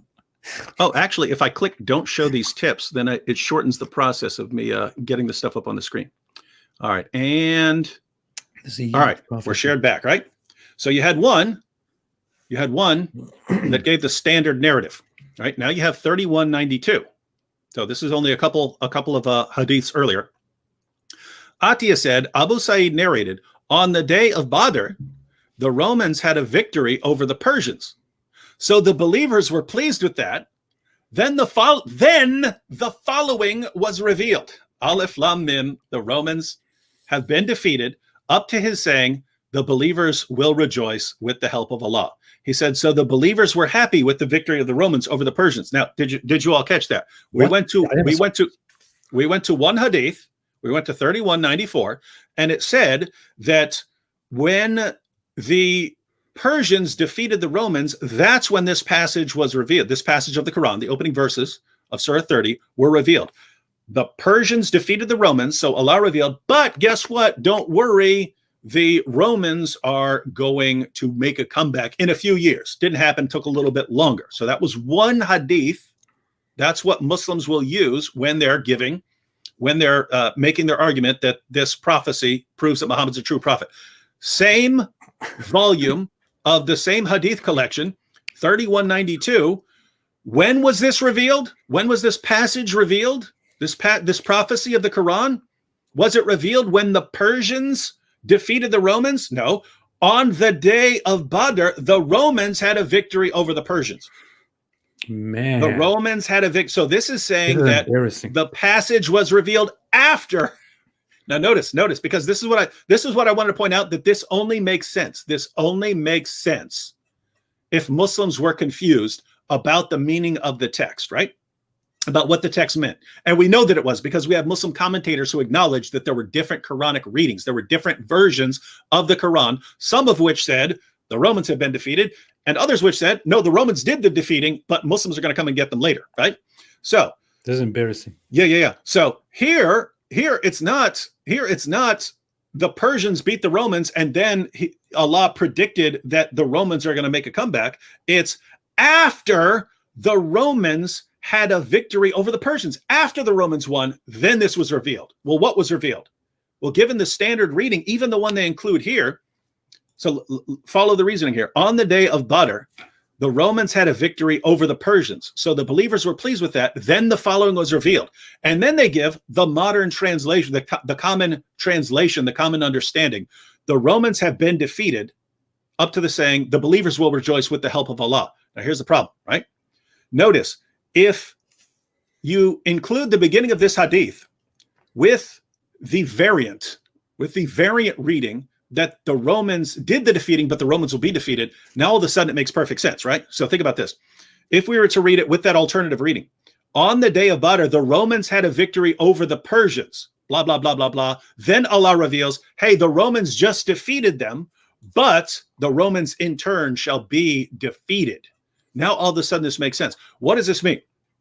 So I hope that was clear. I know this is a little confusing, but basically Muslims Muslims do not agree, even in their own sources, on when this was revealed, what battle it's referring to, or what fulfillment of the prophecy there will be. Does this refer to a victory? Does the prophecy refer to Romans defeating the Persians, or does it refer to Muslims defeating the Romans? Muslim commentators can't even agree, and they had different versions of the Quran. They had different versions of the Quran that are telling them completely different things about what this prophecy means and so on. So what an embarrassment. So think about this, right? You've got a prophecy where even best case scenario, Muhammad said, hey, the Romans, they've been defeated, but the Romans are going to come back and win. Great. That had been happening for a long time. And it doesn't, if you've got two big empires and they're fighting back and forth, again, this would be like me saying, hey, Pittsburgh just defeated Cleveland, but in a few years, sometime 3 to 9, maybe more, who knows, Cleveland will defeat Pittsburgh. And then you come and call me a prophet because of that. So very, very weak prophecy. Second, Muslims can't even figure out when this was revealed. You go to one and it says, it's revealed around 614 to 615 when the Persians win a battle. You go to another, nope, it was revealed after the Romans won a victory. They can't even agree on what it's saying. Third, you have different readings that are giving different meanings of the prophecy. And in which case, if you go with the passage we just read from Jami at Tirmidhi, it's saying, hey, after the Romans won the battle, then the prophecy was revealed that the Romans would defeat the Persians. Wait, so it already happened? It already happened, and then you get the prophecy? That doesn't make any sense. So even there, we have to fix it. And in addition to all that, even if you went with the standard Muslim argument, once you line up the timeline, it's Muslim commentaries that say that the victory of the Romans refers to their victory in 628. But guess what? That would be 13 years after the Persians took Jerusalem and won the conquest over them. And according to Muslim commentators, the period of a few years refers to 3 to 9, and so failed prophecy. So no matter how you look at that, and we could go through more problems, but no matter how you look at this, all you see are problems. You see no reason whatsoever to take this prophecy seriously. You can't even decide how to translate it, when it was revealed, who it's referring to. You don't know any of this. And this, as AP pointed out, is the best of the best. This is their best evidence that Muhammad could predict the future. I mean, if you look into this for 5 minutes, it already turns out to be incredibly embarrassing for Islam. It turns out to be ludicrous, ridiculous for Islam. It says nothing at all. It proves Islam's point in no way. But I mean, to make it very simple, and we have talked about this quite a few times while we talked about this. I mean, just look at this. Just look at what we're talking about here. The Quran predicts that if we want to take the mainstream narrative of the Muslims, the Quran predicts that the Romans were just defeated, and that they will defeat the Persians again. And the average mainstream Muslim will come to you and say, wow, look, the Quran predicted this, and it did indeed happen. The Romans did indeed defeat the Persians. And people in our time usually take this as like a big wow. Wow, the Quran said it and it actually came true. They take it as a wow because to them, the Romans fighting the Persians is a big deal. But what we're talking about is, I mean, we're talking about 1,400 years ago, the 7th century. It was normal. It was an everyday thing that empires, kingdoms, the smallest realms constantly fought each other. They were constantly at war with each other. The Romans fought the Persians for over 600 years. Over 600 years as the Roman Empire, or as the Eastern Roman Empire. The Persians, meanwhile, changed into, they were the Sassanid Empire at the time. They were, whether they before Persian Empire, whatever it is. But the Romans and the Persians fought each other for centuries, constantly. There were battles all the time. So it was completely normal for these armies, for these two empires, to fight each other and to defeat each other. Like one time the Romans defeat the Persians, another time the Persians defeat the Romans. These were two huge empires. It wasn't, I mean, it was quite normal for these empires who can never get the better of the other to fight and to exchangeably win. This is just something that normally happens. There is nothing big about this. There's nothing great about this. There is no prophecy, no miracle at all about this. This is ridiculous. So when a Muslim comes to you in our time and says, hey, look, the Quran said this and it actually came true, then you should probably just laugh at that. I mean, I just want to laugh about that. I just want to say, hey, are you kidding me? Is this really your point? Is this really how you want to prove to me, how you want to make the point that Islam is the truth? Is this really what you have? Is this what you got? Because this is ridiculous. And, you know, and this is what is in the Quran. It's not even something that you find somewhere at a random spot in the Hadith. It's not something that Muhammad is supposed to have said, something that Muhammad reportedly said according to some people. This is directly in the Quran. This is the beginning of the Quran. This is the first verse of a major Quran chapter. This is big. This is one of the very few Quran miracles, supposedly. And that is such a ridiculous, such a laughable piece of nonsense. And this is all that Islam has. Seriously, man. I mean, how more obvious could it get? So even notice, even if Muhammad had made a very startling prophecy, according to him, it wouldn't be evidence that he's a true prophet because he could have been getting it from Satan. And then when you put it together with all the other problems, my goodness, this is one of the worst arguments ever offered by anyone for anything, for any position. And Muslim apologists will put this forward as a slam dunk argument that Muhammad's a true prophet. And you know what, Muslims, you Muslims who listen to your apologists, they won't tell you anything we just said. They won't tell you that your prophet said, hey, doesn't matter if someone predicts the future, you could be getting that from demons. They don't tell you that. They don't tell you that the meaning of the word completely rules it out as a fulfilled prophecy. They don't tell you that there were different versions of the Quran which gave different versions of the prophecy. They don't tell you that your hadith are conflicting about when the prophecy was even revealed. They don't tell you any of that stuff. They just tell you, man, this is a slam dunk argument. And you believe them and you say, wow, praise Allah for giving us this great proof. Why does your religion do this to you? Why does it somehow prevent you from ever spending 5 minutes doing a little research? Yep. Yeah. Absolutely. Wild stuff. Wild stuff. Wild stuff. Wild world. I want to go into some super chats here quickly again before I miss those. To-be-33 made a super sticker of 5 Swiss francs and said, keep it up. Thank you so much, To-be-33. I appreciate that. Jörg Asmussen made a super chat of 50 Danish krones and said, AP, did you learn how to discuss Islam with non-Muslims? Do you mean when I was a Muslim? Yes. I mean, I was not professionally, but trained as part of a group to discuss and to invite people to Islam. So I was given instructions and I was taken on some tours actually to discuss Islam with people, mostly with Muslims, to just invite them to a more religious understanding and practice of Islam, but also to discuss it with non-Muslims, and you learn some nasty tricks. Hey, oh, little side note there. Hexitas said David's prophecy came true. Khabib won. Oh my! Oh, just happened. David. Hey, P. How many predictions have we made just during this live stream that came true and were fulfilled? Everything we said would happen, whether we're talking about fights, whether we're talking about the Muslim reactions to what we're saying, everything we said was completely accurate. And yet you Muslims will still not believe in us, even though our predictions have been far, far, far more accurate than your prophet's predictions. I give this one to you, though. This is your prophecy. It came true. I testify that there is no God, but whatever it is, I don't know. I testify that David Wood is the one and only true messenger. See, I did it. Thank you, Muslims. Thank you for giving us this method. It's amazing. It works. And AP is Allah's last and greatest prophet. Wonderful. Thank you. I appreciate that. I believe Allah appreciates that too. I will thank him later in a dedicated video on this matter.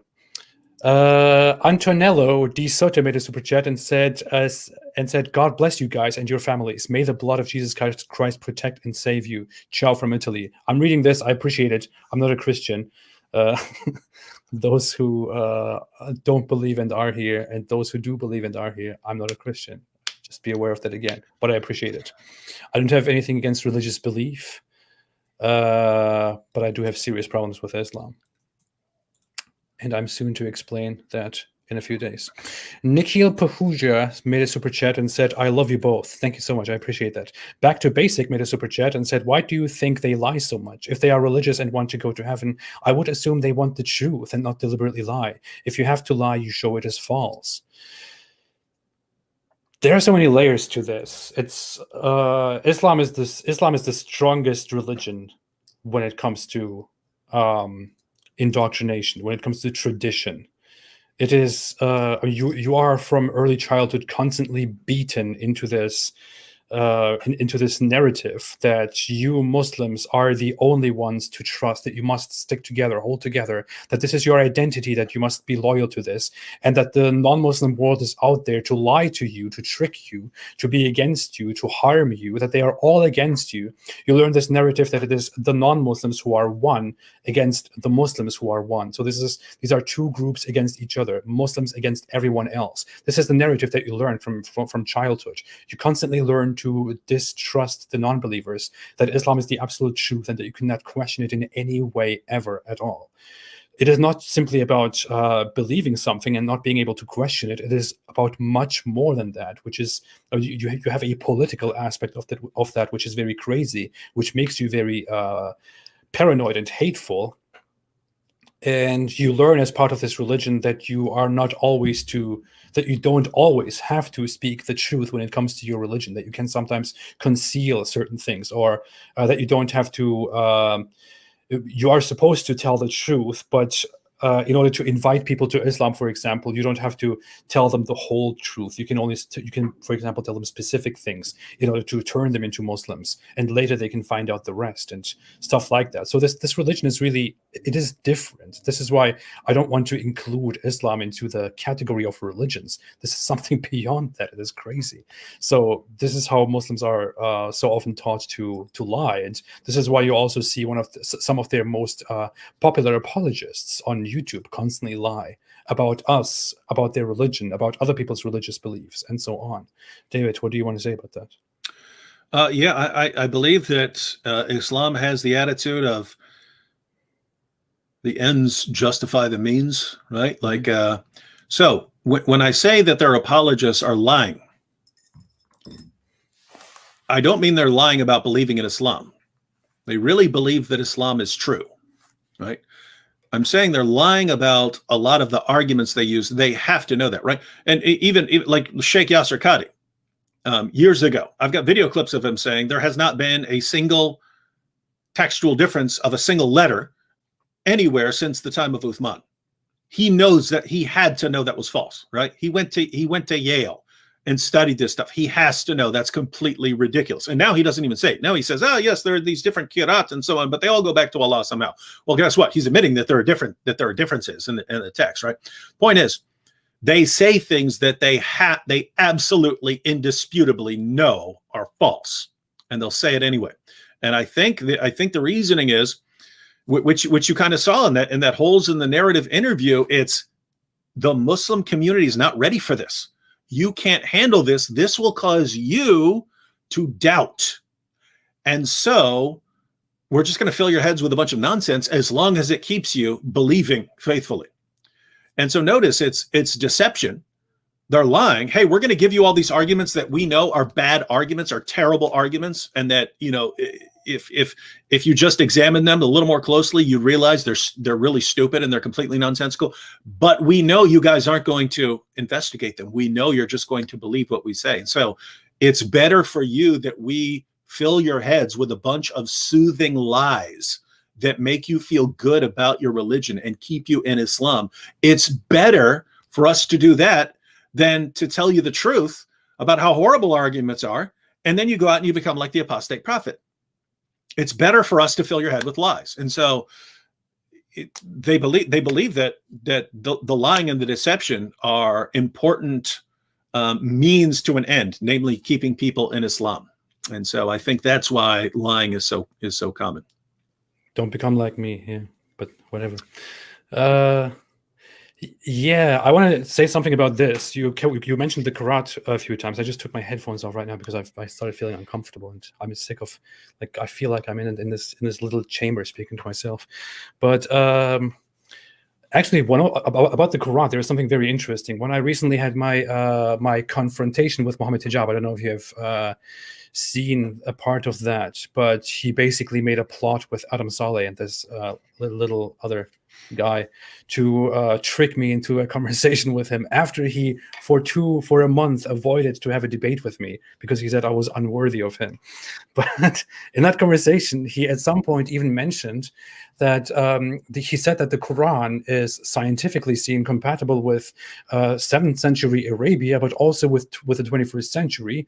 And he mentioned one certain thing. He said that according to one of the Quran, if you read a specific verse, you can understand. It says that there are multiple suns. So it doesn't refer to just one sun, but in a specific qira'at, a specific verse refers to multiple suns. So there are more suns, and this could be used as a scientific miracle because the Quran says something that was not known in the 7th century, that there are more suns than just our sun. So he is basically saying that depending on a different Quran, you can get a different meaning, a different understanding of a certain Quran verse, which really makes you think, what do you want to trust? Why are we trusting this specific Quran verse instead of this specific Quran dialect, instead of trusting that Quran dialect? So he actually made that ridiculous assertion. There is a lot I could go ahead and say about that, but I just kind of feel very lazy to respond to the whole Muhammad Hijab thing at the moment because I really don't want to deal with that right now. I have other things to do that I want to update everybody on quite soon. And notice it's the same principle. I mean that response he was giving. I'm not sure, because Muhammad Hijab is pretty stupid in a lot of ways. So we pointed out that your average Muslim will tend to believe a lot of these things. It's the people who are more educated, who know their lies, who are being deceptive, right? Your average Muslim is just being gullible by believing what liars say, right? So with Hijab, I don't know, in that situation, in his responses on something like that, I don't know if he knows better and he's although didn't he? Yeah, he cut himself off because he was about to give himself away. So yeah, he's in the deceptive category. But notice what he's doing. He's trying to calm the doubts and concerns of Adam Saleh and Slim. And so he's the educator here, helping these Muslims remain faithful Muslims so that they don't become like AP here. And so he just lies to them. But we can only assume we can only assume that he came with his most powerful example of how the Quran is consistent with, with 7th century belief and simultaneously with modern belief. We can only assume he came forth with his best example, and his best example was pure deception.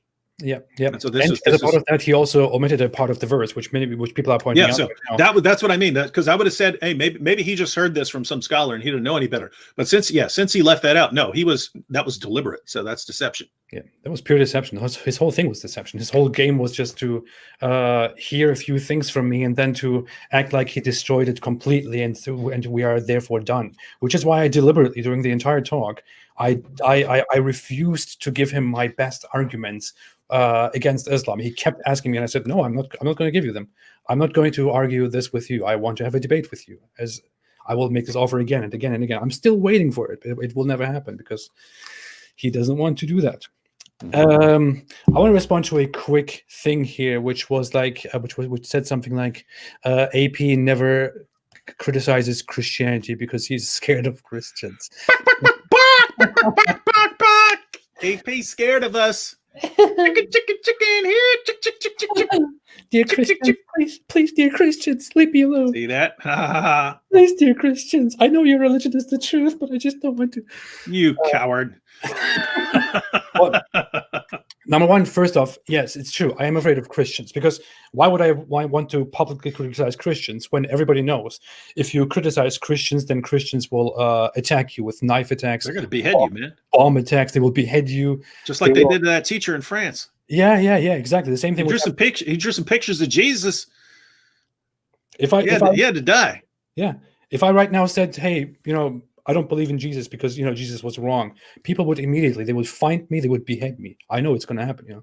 This is how it works. Everybody knows that, of course. This is the reputation of Christianity in the world, of course. Not of a different religion. But no, to be serious, man, I hate it when people say this stuff. I am not like you, everybody. I'm not like you. People who think that this is also something that I did in response to Mufti Abu Layth, for example, who talked about me and who said that it doesn't make sense that I befriend David Wood and that I talk with David Wood together because I'm an atheist. And if I criticize Islam, then shouldn't I also logically be criticizing Christianity because it is then also false according to me? So how does it make sense that I talk to you? That doesn't make sense, which means I'm a hypocrite. But that's not how it works, man. That's the simplest thing that you could do if you are an atheist. The simplest thing that you could do if you are an atheist is to hate and reject all religions explicitly and positively and criticize them directly. That is the simplest thing that you can do. You don't have to think about it. You don't have to use much brain power, anything at all. It's just a default position that you can take immediately if you're an atheist. I just don't do that way. I don't deal that way. I'm not that way. I am different. I don't see things so simply. I don't have a problem with religion. I don't have a problem with the belief in Allah either, for example. And I openly say that. I have said that for 2 years now. I don't have a problem with Muslims believing in God, with Muslims believing in Islam, in Allah. I don't have a problem with people believing in something supernatural. That is not my problem with Islam. That's not the point. The point for me to be out here and to be an activist against Islam is that Islam has big problems that are far apart from the problems of other religions. We don't see Christianity or Hinduism or other religions go around and do to the world, to humanity, what Islam has been doing, what Islam is still doing today in our time, in the 21st century. We don't hear these news of people in France, a teacher in France being beheaded because he dared to show a picture of Muhammad to discuss the value of free speech, which is a fundamental value in France, which is what modern France is built on, which is what you should respect if you are in France. We don't hear such news from different religions. We don't have these problems. This is an Islam problem. I have a problem with Islam. I do think that other religions have problems, and I do openly say that. I have no idea what people are referring to. I do openly say that, and I also explain why I don't believe in God and why I don't believe in these specific religions, and I can make that clear again in the near future. But the point is, the problem is not belief to me. The problem is Islam to me. And on a personal level, I could have problems with different things. I could dislike certain religions. I could dislike certain attitudes. I could dislike things in mainstream pop culture. But that doesn't mean that I have to talk about all of those things. I created this channel, this activism, specifically to target and to address Islam. I don't also want to talk about how ridiculous I find it that American pop culture is built around brainless individuals and celebrities who feed the youth with nothing but unproductive garbage that does not in any way contribute to the future of human civilization. I could talk about that too, but that's not the point of my activism online. The point of my activism online is Islam, which is why I'm doing that and focusing on that, instead of distracting with other irrelevant nonsense. If I did that, then everything would just be split and I wouldn't get anywhere. No one would listen, because if I just want to criticize and insult everything that I mildly disagree with, then I couldn't talk to anybody. And that's not how we should communicate anyway. That's how nobody should communicate. I can disagree with Islam, with Christianity. I can say I don't believe in Christianity for several reasons, but I don't have an issue with David Wood here believing in Christianity and for us to come together and to talk. I wouldn't have a problem to come together with Mufti Abu Layth, for example, and to talk with him, despite the fact that he's a modernist Muslim. But unfortunately, these people don't have the patience to talk to people like us. So that is it. I keep saying this over and over again when people bring this up.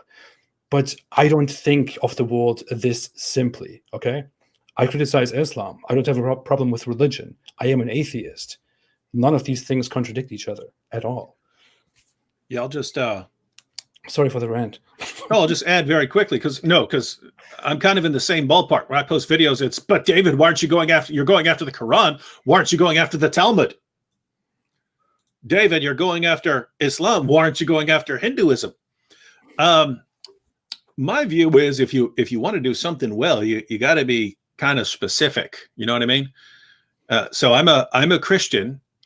That means everyone who's not a Christian, I disagree with your position, and tons of Christians, I disagree with your position on something. Right? We'll have different understandings, or you'll be from something. You'll have some position that I disagree with. So the idea that I should just be responding to everything I disagree with, guys. You got 24 hours in a day. You got to sleep a certain amount of time, and if you tried to respond to everything you disagree with, you would suck at it. You would suck, because in order to study everything, it's going to have to be very, very superficial. You're going to be garbage at what you do, right? If you want to criticize something well, you gotta stick to a few things that you want to criticize, and obviously you're going to stick with the ones that you think are most problematic. And so, with me, I look and I say, hey, there's an ideology that calls for the violent subjugation of the entire world, that calls for my death, calls for AP's death, calls for the death of pretty much all my friends, and the rape and enslavement of my wife and children. And it just happens to be a religion that statistically, due to birth rates, is growing extremely rapidly and is going to be the largest religion in the world in a couple of decades. What should I do? Should I respond to that or the Talmud?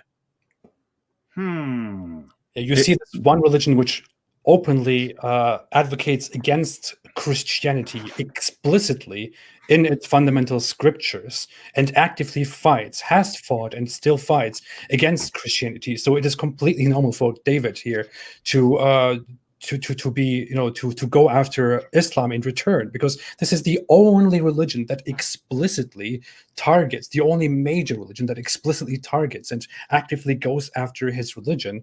And on top of that, it is a religion that also goes after me as a former Muslim, as an apostate, and against David and against all of us. So it is entirely understandable for us to come together and say, hey, this one guy in the room, he has a problem with all of us and he doesn't want to calm down. So we should maybe stick together and respond to this.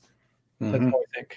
By the way, there are many people I know who want to do this, who want to put effort into forcibly playing this let's be fair game, and also criticize something about Hinduism or something about Christianity because they want to appear fair and they don't want to make it look like they're only against Islam. But man, it is so cringe. It is so cringeworthy. It is ridiculous. When that happens, it is ridiculous. Seriously, it's the dumbest, most cringeworthy thing. If I did that too, I would be ashamed of myself. I would feel like an idiot if I was here seriously trying to bring up Hinduism and Christianity as bad too, just because I want to look fair. So what kind of mind is that? One more thing that I want to add.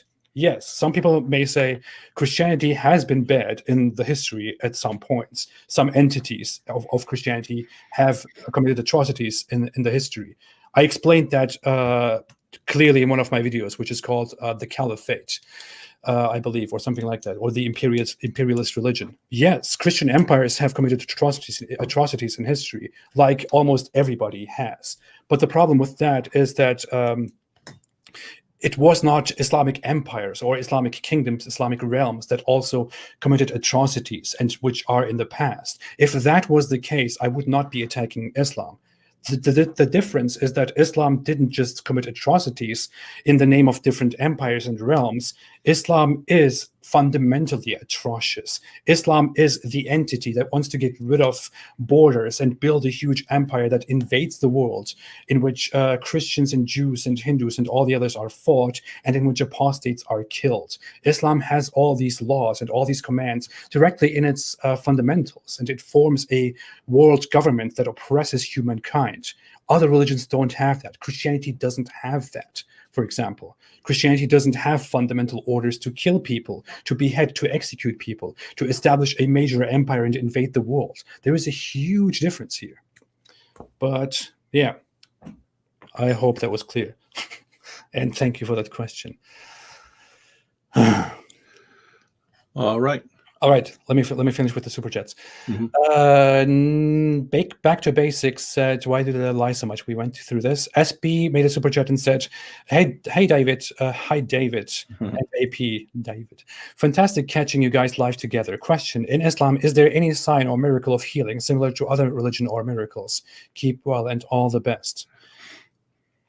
Is there any sign or miracle of healing similar to other religions or miracles? You mean like miracles in Christianity? I want to be, I mean, you have, according to the Quran, Jesus healing people and so on. According to the Quran, Muhammad couldn't perform miracles at all, apart from delivering the Quran. So, and the Quran gives a series of justifications and rationalizations for why Muhammad, unlike those who came before him, why Muhammad couldn't perform miracles. You start getting miracle claims more than a century later with Ibn Ishaq, and then you have even more in the Hadith. Basically, the further you go away from the actual time of the Quran and Muhammad, the more miracles Muhammad performed. So there's no miracle of any kind that you could take seriously, because again, according to the Quran, unless you find something miraculous about the Quran, Muhammad didn't do anything miraculous beyond that. Yep. Someone brought up Isaiah 42 and how this is a miracle, which prophesies Muhammad. Man, is it someone serious or joking? Stop it. I think it is someone serious, because the username is Isaiah 42. Man, if you think that is a prophecy about Muhammad, please. I don't know what to tell you. Please read the book of Isaiah. Yeah, and ask yourself, named after the chapter. Yeah. Why am I looking at the book of Isaiah? What does the book of Isaiah mean to me as a Muslim? Am I to look at the book of Isaiah? Is Isaiah ever mentioned in any Islamic source? Is the book of Isaiah ever mentioned in an Islamic source? Why do I look at this book and take that as an authority? Because you, as a Muslim, are not supposed to recognize that book, because you don't even know who Isaiah is. All you know is the Torah was revealed to Moses. The gospel was revealed to Jesus, and no one even knows what the gospel is. And the Zabur, which nobody knows what that is, was revealed to Abraham. Where do you find Isaiah? You find Isaiah in the Christian Bible, which your religion is completely ignorant of. Man. Sneakers Corner made a super chat of 10 euros and said, "For a razor, guys, the best a non-Muslim can get." Thank you, Sneakers Corner. Joel Abraham made a super chat and said, "Pray for India. The Hindus here are a challenge." Okay, thank you. AJ made a super chat and said $5 for the nose. Thank you, I appreciate that. That's a reference to earlier. Titus Sachs made a super chat and didn't say anything. Beth Ibsen made a super chat of $10 and said, for AP and his awesome nose. That is a badge of honor. Thank you. Thank you. I'm glad that we're talking about my nose today, which is, of course, a very important topic to the issue at hand. Vic London made a super chat and said, Hinduism and Jainism has the most sophisticated and deep philosophy. No slavery, hellfire, BS. I wish you might look into it more. Love to you both. If I ever find myself in the position to thoroughly discuss Hinduism with somebody, I would love to do that. For now, I have only I've received an academic education and other forms of education in the basics of Hinduism. But so I know the basics of the philosophy of Hinduism and some of the practices and beliefs of it, or of the different kinds of Hinduism. But I wouldn't see myself as completely able to ever discuss this matter with somebody directly. And I don't feel a need for it either, to be very honest here.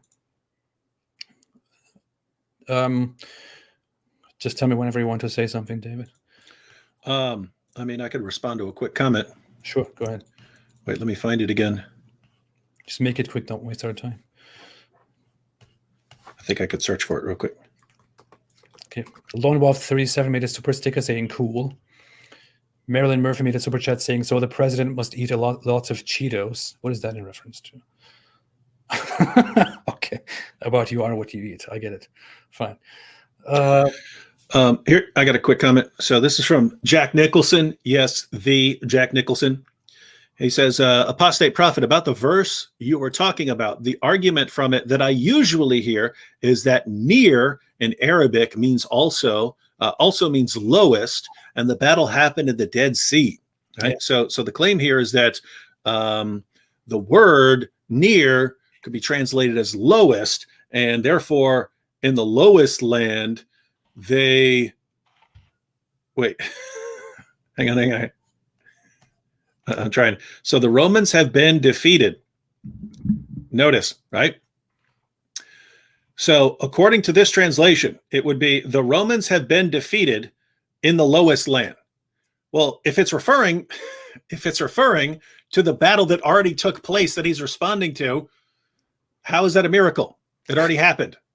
The Muslims got news of the Persians winning a decisive battle.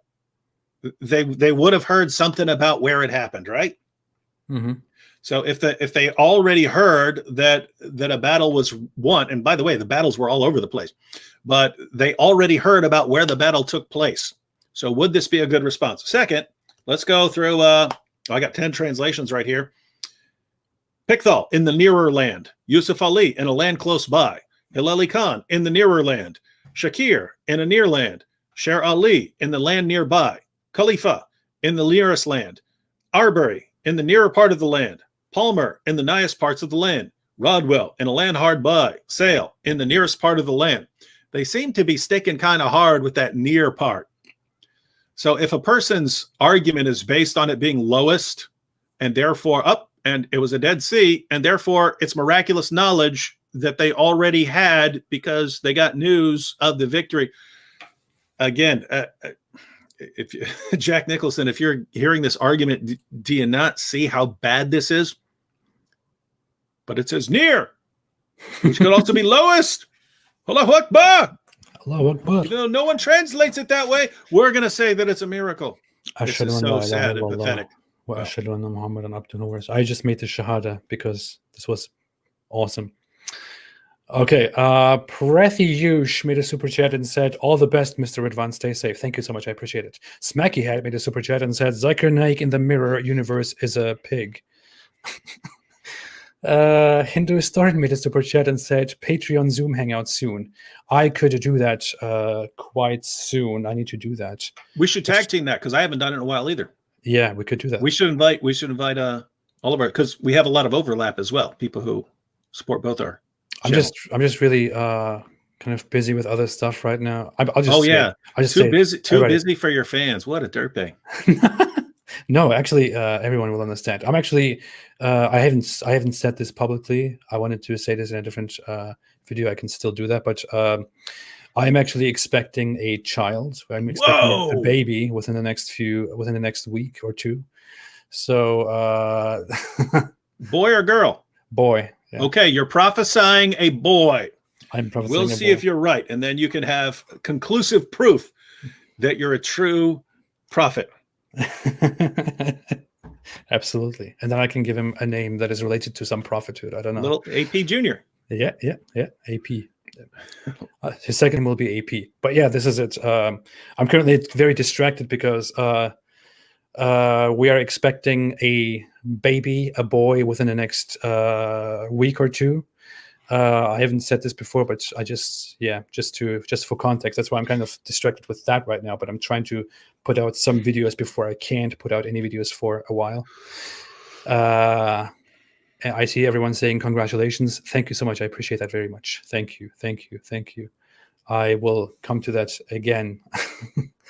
God bless you, AB. Congratulations. Thank you so much. I appreciate that. It's a boy. That will be my second boy, my second child. And yeah, I will update everyone on that once that happens. And once we have news on that, once we have the results, once I have him in my arms, and I'll get back to everybody on that. Thank you so much. Thank you so much, everybody. Lone Wolf. That's also why I've been stalling the whole thing. Response to Mohammed Hijab stuff and all that. It's kind of. I'm not in the mood to focus on that right now. Don't worry. While you're delayed, I'll take care of things for you. Thank you. I appreciate that. I'll hold down the fort. Don't worry here. I trust that. I trust that. You have been doing much better anyway. There was this time yesterday I was checking our channel growth.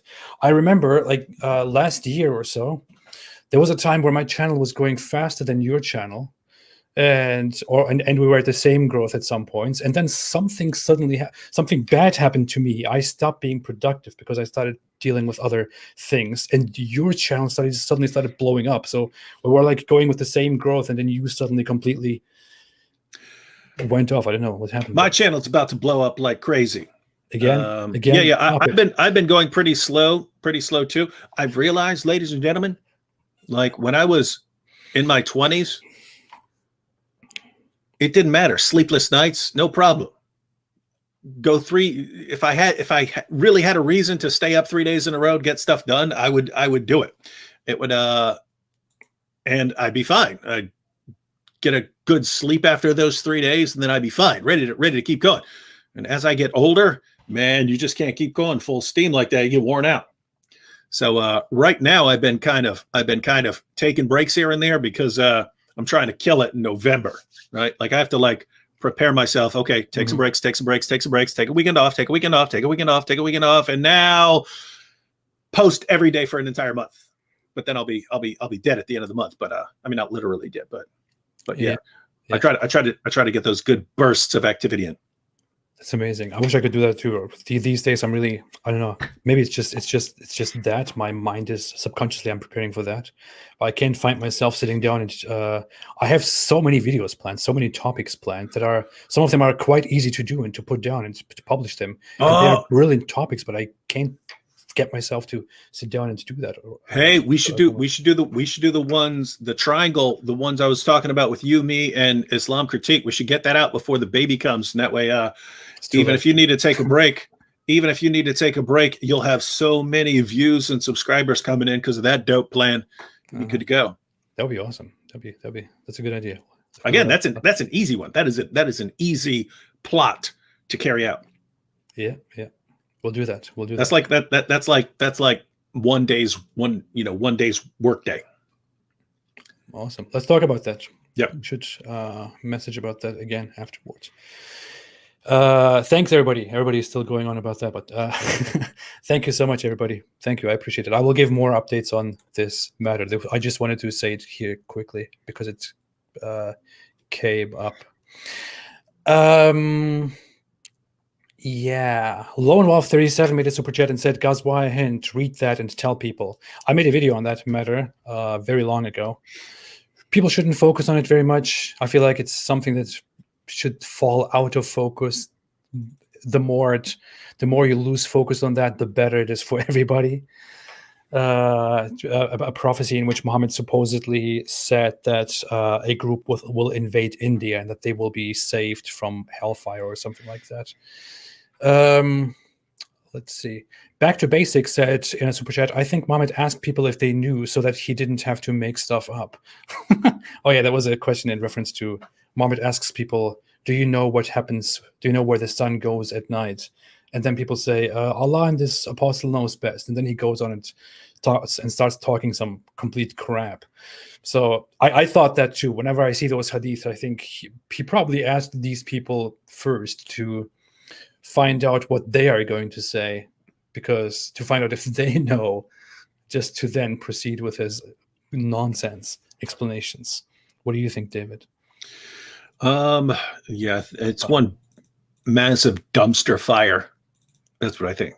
Yeah, that's all it is. That's good. That's good. Thank you. Green Eagles said in a super chat, "If you eat camel, do you grow a hump? Or if you eat a rabbit, do you have bunny ears?"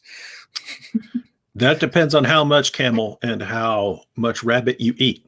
Yeah, I actually ate rabbit in the past. I did too. And I did it on the island of Malta. I was there for a conference, and apparently you went to Malta? Malta is known for rabbit and horse. I didn't get to eat a horse while I was there. Yeah, it's not that I favor eating horse or something like that, but it's like, hey, I don't know. I always want to try stuff that I've never tried and that most people haven't tried anywhere I'm around there. Like when I was in New Orleans, I had to get some alligator. I had to eat some alligator. Right? Oh my god! I don't understand, how do people get into eating horses? It's like for the record, apart from the leg, I did not like the rabbit. Really? I found the leg was good. I thought the rest of it tasted horrible. I think it tasted kind of like chicken, just a little bit bitter. The leg tasted like good chicken. The rest of it was nasty, unless I just got some bad rabbit or something. Yeah. Anyway. Awesome. Gig TV channel became a member of the channel and thereby became a prophet. Thank you so much, Gig TV Çanakkale. That is a channel attached to a Turkish channel known as Gig TV, which is a channel of an ex-Muslim Turkish guy who has been doing great work in Turkish in terms of criticizing Islam. And thank you so much. Welcome to the club, Gig TV Çanakkale. Smacky Head made a super chat and said, "The Prophet was a champion of LGBT issues. Changed my mind." Come on. Anurag Harsh made a super chat and said, "Only strict dictatorship like China is a solution." I would not agree with that at all. China is committing a cultural genocide in the front of everyone's eyes in our time. Have you made a video on that?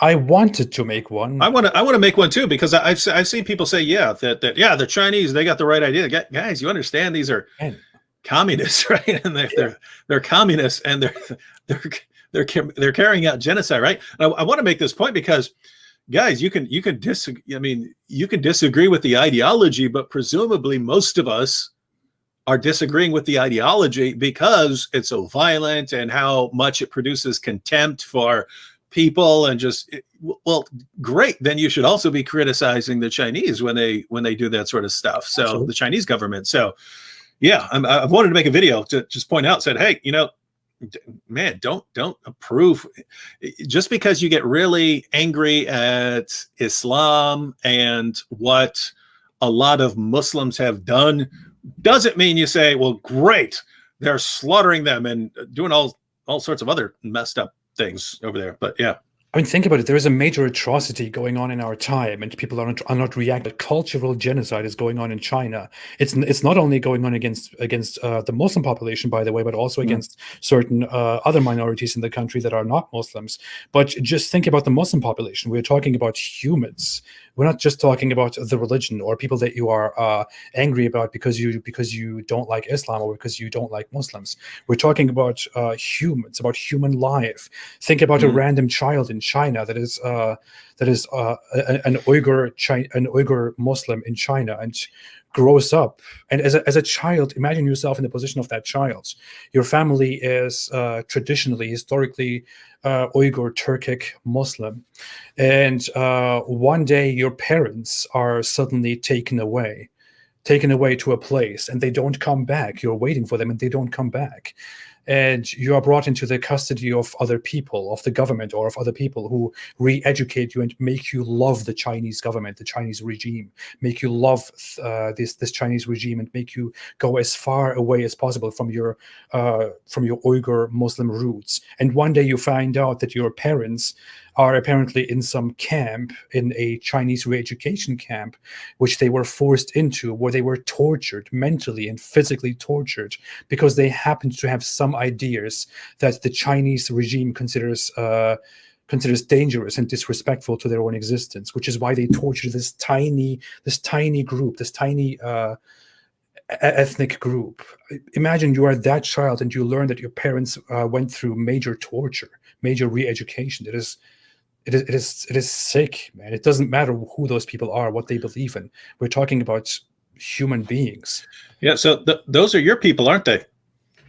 Turkic, yeah, they're related. Yeah, they're connected to you way back in the day, right? Yeah, way back, yeah. Yeah. So guys, I mean, keep in mind, there's a reason. There's a reason that communism is against religious belief, right? There are reasons within communism, right? This is why religion is the opium of the masses. It's what lulls people to sleep, to keep to keep communism from being fully. It's what stands in the way of communism and so on. And that's why these guys, you have to be crushed. So keep in mind, that's not, that's Muslims, that's Christians, that's everyone who's not fully on board with the system. And you had that with the Armenians. You had that with the Armenians in the early 20th century. You had it under the Nazis. You had it in lots of places in Asia in the 20th century. And now you have this stuff happening again. And it is amazing how quiet people are. You'll hear it mentioned and stuff, but it is amazing. And here's what I find amazing. That we look back. They say hindsight is 20/20. We look back to previous generations and we say, how the heck did you stand by so quiet for so long while this stuff was going on? And only after, once it was almost completely carried out and millions of people were dead, you finally stood up. Well, how did you do it? And we're sitting here right now. We're sitting here right now, quiet about it. Right? It's happening. And so this is why previous generations sat back while genocide is being carried out in their times, because it's just easier. It's just easier to ignore it and focus on something else and say, well, it's not us. So yeah. And I have to point out, some people say, well, Muslim countries are doing the same thing. It doesn't matter. It doesn't matter whether they are doing it too. There are certain countries that are certain Islamic countries that commit atrocities against people, but aren't we against them because they commit those atrocities? I mean, you can't. Yeah, that's a weird bit of reasoning. The Muslims in Pakistan are committing atrocities against Christians. Therefore, you shut up if the Chinese are sending them off to concentration camps and so on. Where are you getting this from? Where are you getting this from? That's not how things work. We don't need that violence. We don't need that inhuman behavior from any. Yeah, guys, you can be against Islam for various reasons, and be against Chinese communism for various reasons, and then when they somehow come into some sort of conflict right there, right? You've got Muslims and Chinese. You don't have to say, well, therefore, since I have a problem with Islam, therefore it's okay to just, do whatever you want to Muslims. You can say, no, look, I disagree with your ideology. Uyghurs, I disagree with your ideology, but they should not be treating you like that. And therefore, I'll defend you. Absolutely. Absolutely. Okay, let's move on. Kishan Kumar made a super chat and said, "We are watching." Thank you. Jason Clark said in a super chat, "Can AP revert again, or is he doomed forever now?" I am doomed forever, definitely. I will never. There is no. It is really. You could say you should never say never, or you should never claim that you can never change your mind on something. That would be arrogant. But I don't think it has anything to do with arrogance or anything in that direction at all. I'm completely done with Islam. There is no way for me to ever find myself within the folds of Islam again. And if that ever happens, please take this part of my video and put my reversion to Islam together and say, "Ha, look, it happened." It's never going to happen. It's never going to happen. There's 0% chance for that to happen. Kishan Kumar made a super chat and didn't say anything. Islam critiqued. Thank you, Islam critiqued. Made a super chat and said, "AP is an Islamophobe. AP is an Islamophobe funded by Jew money." Too late. You said Islamophobe. We know it. We know what you are. You Islamophobe. I'm an Islamophobe. AP is an Islamophobe funded by Jew money. That's accurate. That's right. I confirm that. Thank you, Islam Critique, for pointing out the obvious once again. And I appreciate that you are here watching the stream. We should talk too. I asked you before if we should talk, but he keeps telling me that he's busy. I don't know. Sarah made a super chat and said, "Thankful for you both." Thank you so much, Sarah. I appreciate it. John 629 said, "Mufti Apis, where is our fatwa?" I humorously called myself Mufti Apis once when I was responding to Mufti Abu Layth. You should start another channel called Mufti Apis, where you dress up as a mufti and you give out a revelation. I was talking to Abdullah Samir's watching. I was telling Abdullah Samir because he got blocked for a while recently. I've been blocked periodically and so on. You just got blocked from Twitter and so on. I was saying that we need to have multiple channels so that when they block one, you're still posting on another. But a Mufti Apis channel would be pretty awesome. I know it will be amazing, man. But the thing is, my wife had a different idea actually this morning. I was looking at this kids show. It's called Blippi, where there's this grown man who acts like a child makes this show for kids to watch. I could think of some Muslim apologists like that. And so we call them Blippies. Is that what we call them? Yeah. I saw that and I thought to myself, he was there with his dog, which was very cute, and I have kind of the same kind of dog. I have a Labradoodle, and I was saying, hey, I could totally make a YouTube channel, a YouTube show with my dog for dogs. And then my wife said, hey, what about you actually make a channel where your dog speaks and does what you do, or where your dog does dawa, and it's called the Dogwa channel. The Dogwa, or doggy dawa sounds cool. Yeah. And he hangs out in Barker's corner and spreads Islam to the masses in the form of Dogwa. And I thought that's an amazing idea, actually. Yeah, that would work. That would be popular. I could put a Muslim skull cap on my dog's head and have him sit here in front of the camera and just let him talk about Islam. Let him talk about what he thinks about the killing of dogs and stuff like that. That would be amazing. So yeah. Aldo Pineda made a super chat and said, "Great work, guys. Keep safe. I would love to see a debate between you two about Christianity, like a sparring match. Thanks for the valuable intel."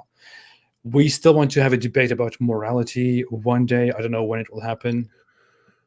It just never happens, but maybe it will happen one day. How much you think that baby's going to throw you off?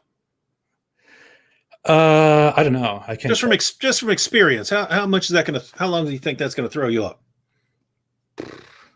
A lot, but not too much. I don't know. I should be busy for a few weeks, I would say. I don't know. Why? Oh, because I was thinking I'm about ready to go on that, and then now you're talking about you're having a baby. So, okay. I don't know. People will just think that of course, you're running from me because you're scared. You know that I'm your teacher. Well, here's the thing. All the delays on that have been my fault up until now. Now you're going to be causing the delays. So now the tides have turned. What? Okay. Anyway, let's skip this topic. Aldo Pineda said, "Great work, guys. Keep safe." Oh, I just read that.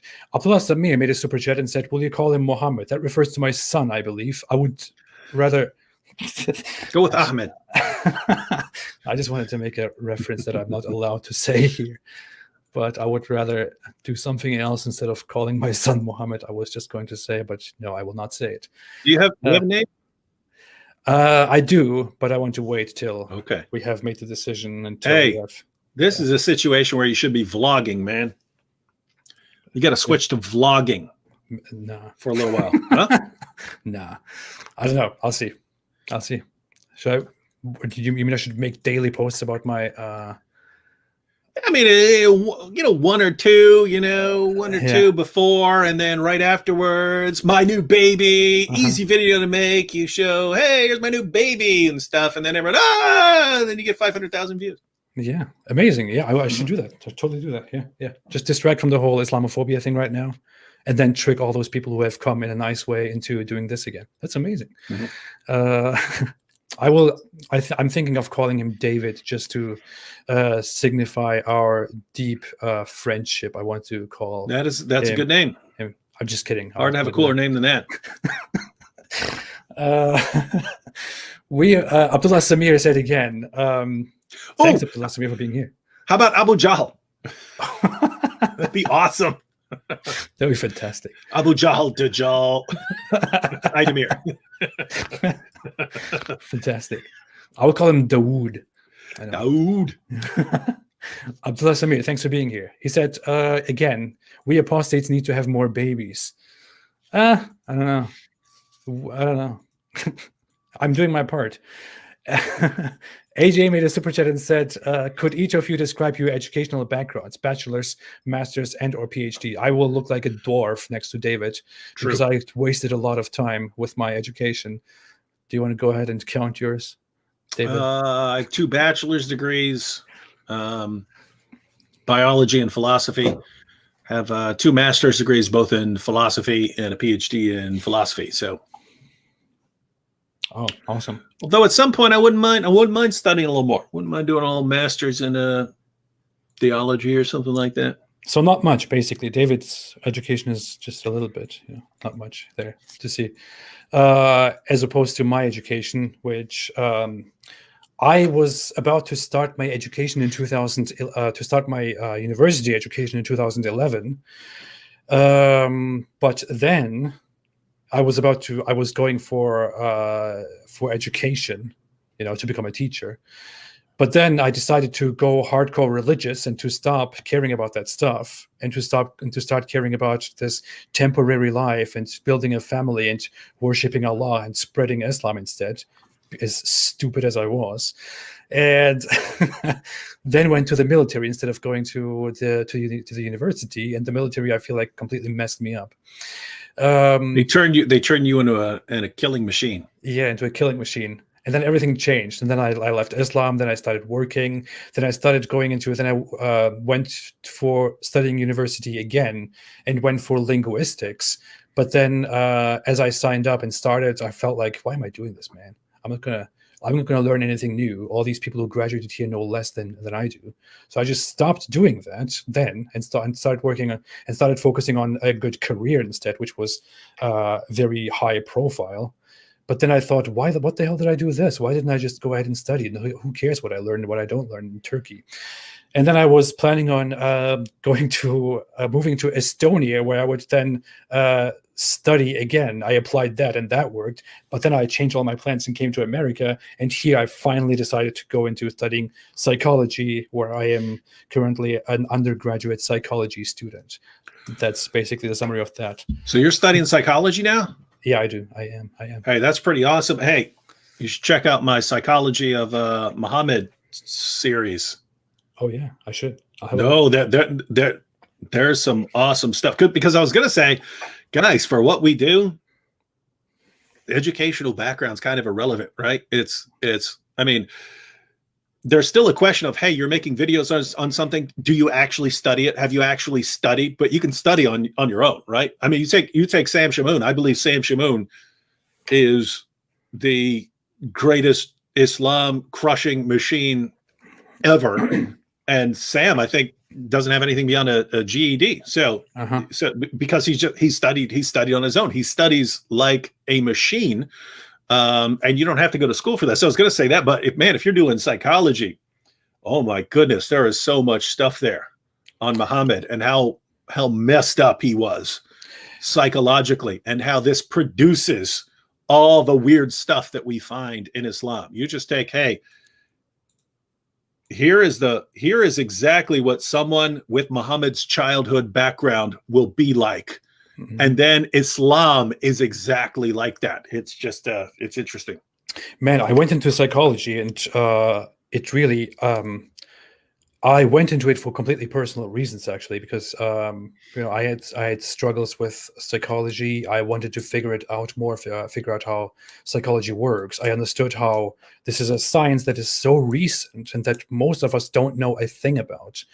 And it just made me kind of mad. I was like, why are we not focusing on this? There's so much here that will help humanity, that will help us understand basic things about ourselves, about society. So I thought, if I'm so mad about this, maybe I should just study it myself. So I went into studying it. And ever since I started studying psychology, it really changed my life. It changed my whole perspective about humans, about human life, about society, about everything, about especially about my own problems, my perceptions of things.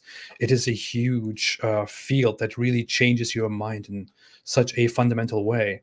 At the same time, I'm focusing very much on philosophy right now, especially on existentialism. But I kind of sometimes feel like I want to study that too. But I'm focused on psychology right now. I guess I'll just go with that. All right. Okay. Abdullah Samir made another super sticker and thumbs up and said again in the super chat, "Thank you. Big respect to both of you for saying this." Oh, that was in reference to the China matter. Thank you so much, Abdullah. I appreciate that. We appreciate that. Love Dove made a super chat and said, "AP, please accept this small token of love from a proud Christian. I accept it and I appreciate it and I thank you very much from the deepest place." Yeah. Hindu historian said in a super chat, "Do you think Islam is the easiest of all the major world religions to prove false?" I would say definitely. Definitely. Well, no bias, definitely.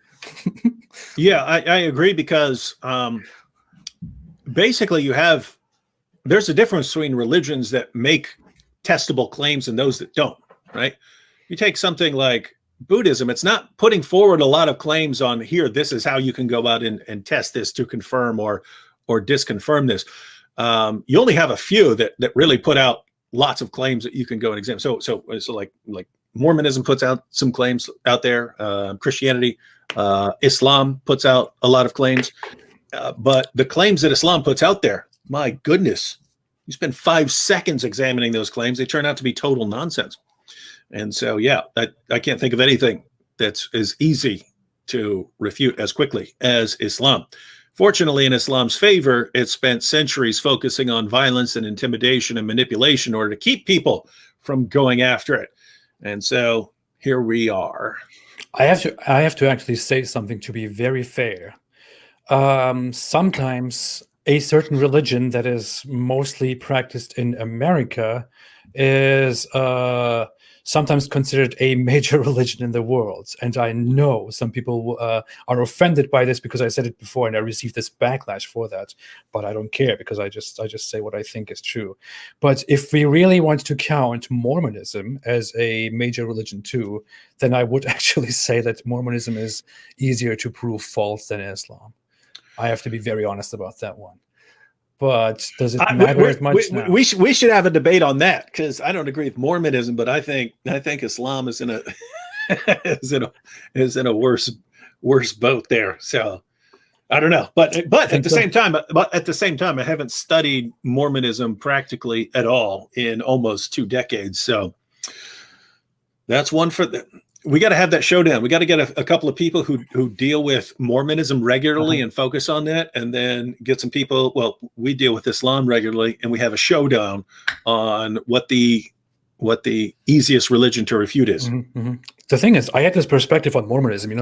Before I started to understand Mormonism more deeply, I just looked at the surface of it and its representatives. The common Mormons that we see around, and I thought, hey, what wonderful people! Yeah, they're the nicest people. In the world. Yeah, amazing people. Very, very friendly, very kind people. Awesome.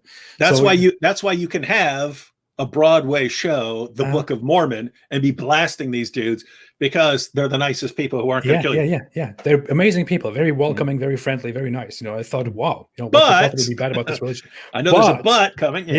But then you go into the basics of Mormonism, in the fundamental beliefs of Mormonism, the history of Mormonism, the history of Joseph Smith, and then it just gets very messed up, and you feel like I started feeling dirty inside. I started feeling very bad. I felt like, man, this is terrible.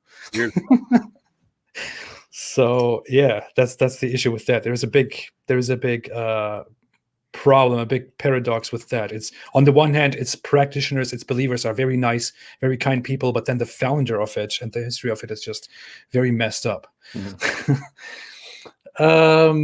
Yeah.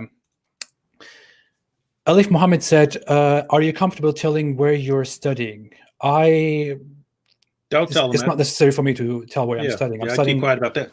No, I'm studying remote anyway, so it doesn't really matter to tell people where I'm studying. I'm studying. Well, you wouldn't want to tell them anyway, because people are going to call up and complain. Do you know that you have the biggest bigot in the world who hates all Muslims and wants them all dead and wants them all killed, and he does nothing all day but try to get Muslims killed, because that's what we say about people who dare to criticize our ideology. Yeah. So, no, I wouldn't do that. No. There's absolutely no need for that. Michael David Dixon made a super chat again and said, why did Muhammad say that a woman can't be the leader? Why did Muhammad say that a woman can't be a leader when there were 6 female prophets in the Bible? Oh, this is a topic that I wanted to make a video about for so long and didn't do it.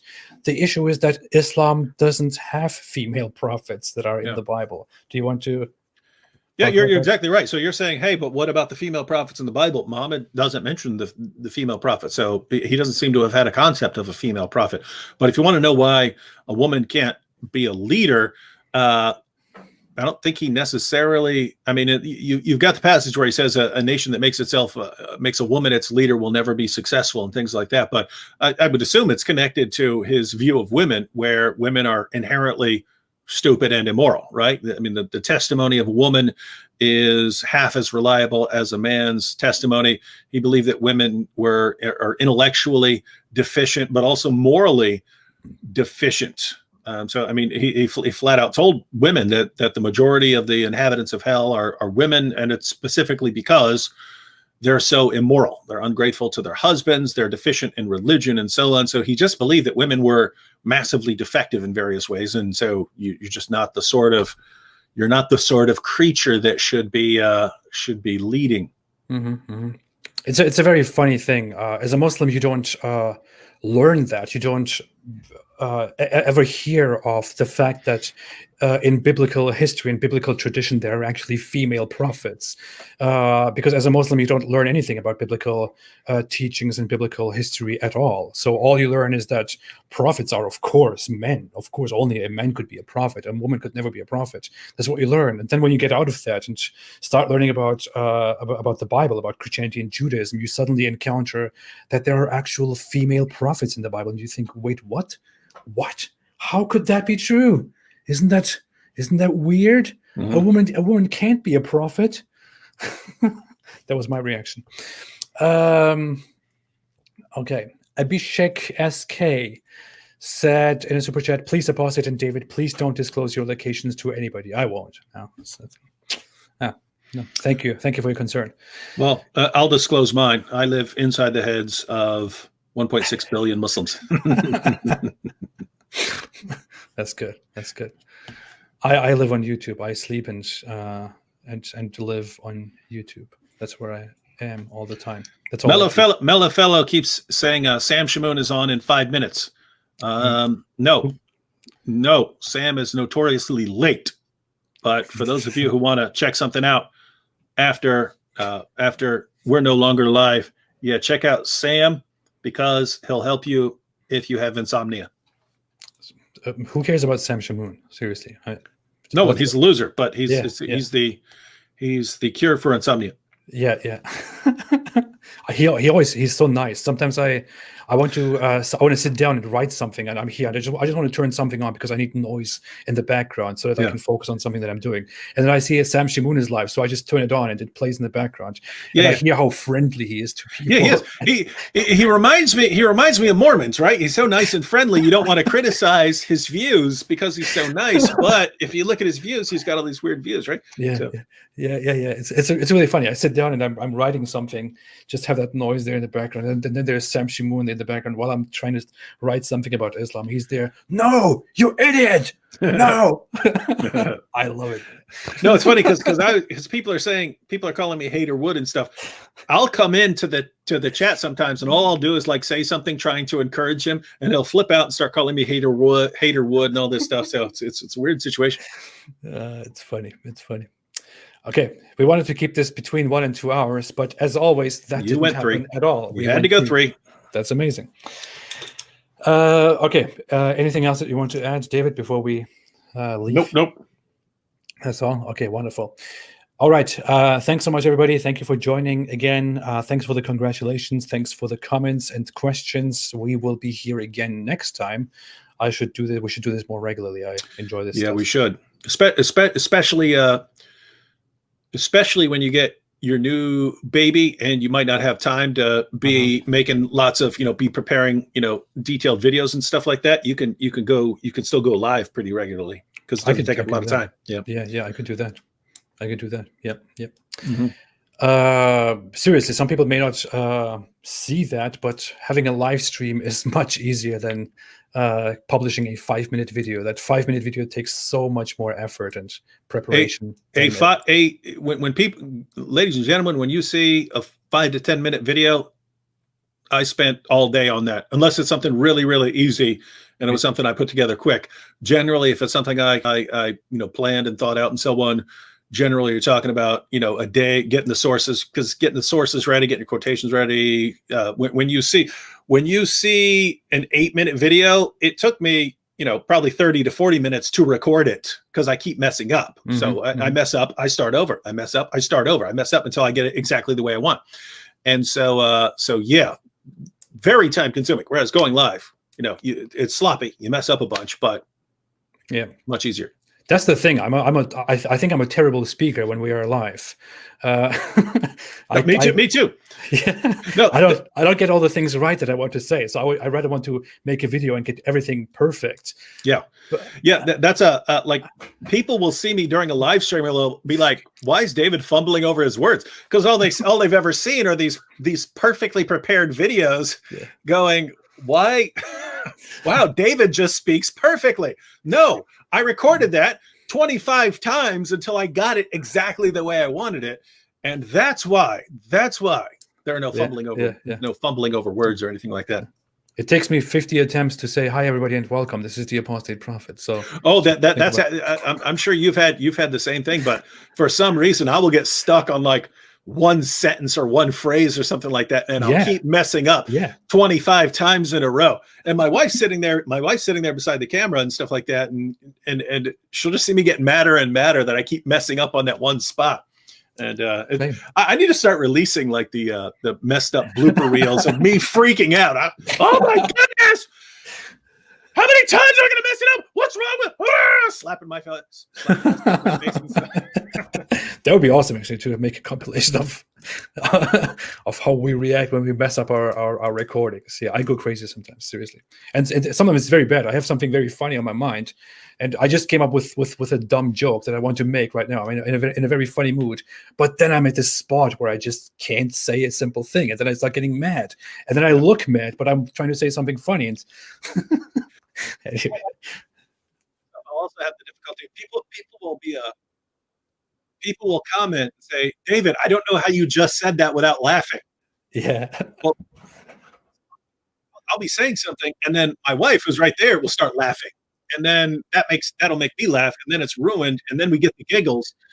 And then I can't say without, then, it takes 15, 20 minutes for me to say it. And then finally I'll say it without laughing or grinning or anything like that. And people, David, how did you do that? By doing it over and over and over again until we got all the giggles and laughs out. And then it was just, it's not funny anymore. Yeah, and then I do it. Same thing. Okay, I'll leave before we have the 3 hours full. Thank you, everybody. Thanks for joining again. Have a fantastic day. We will be back soon. I will be back quite soon. And as always, stay away from Islam.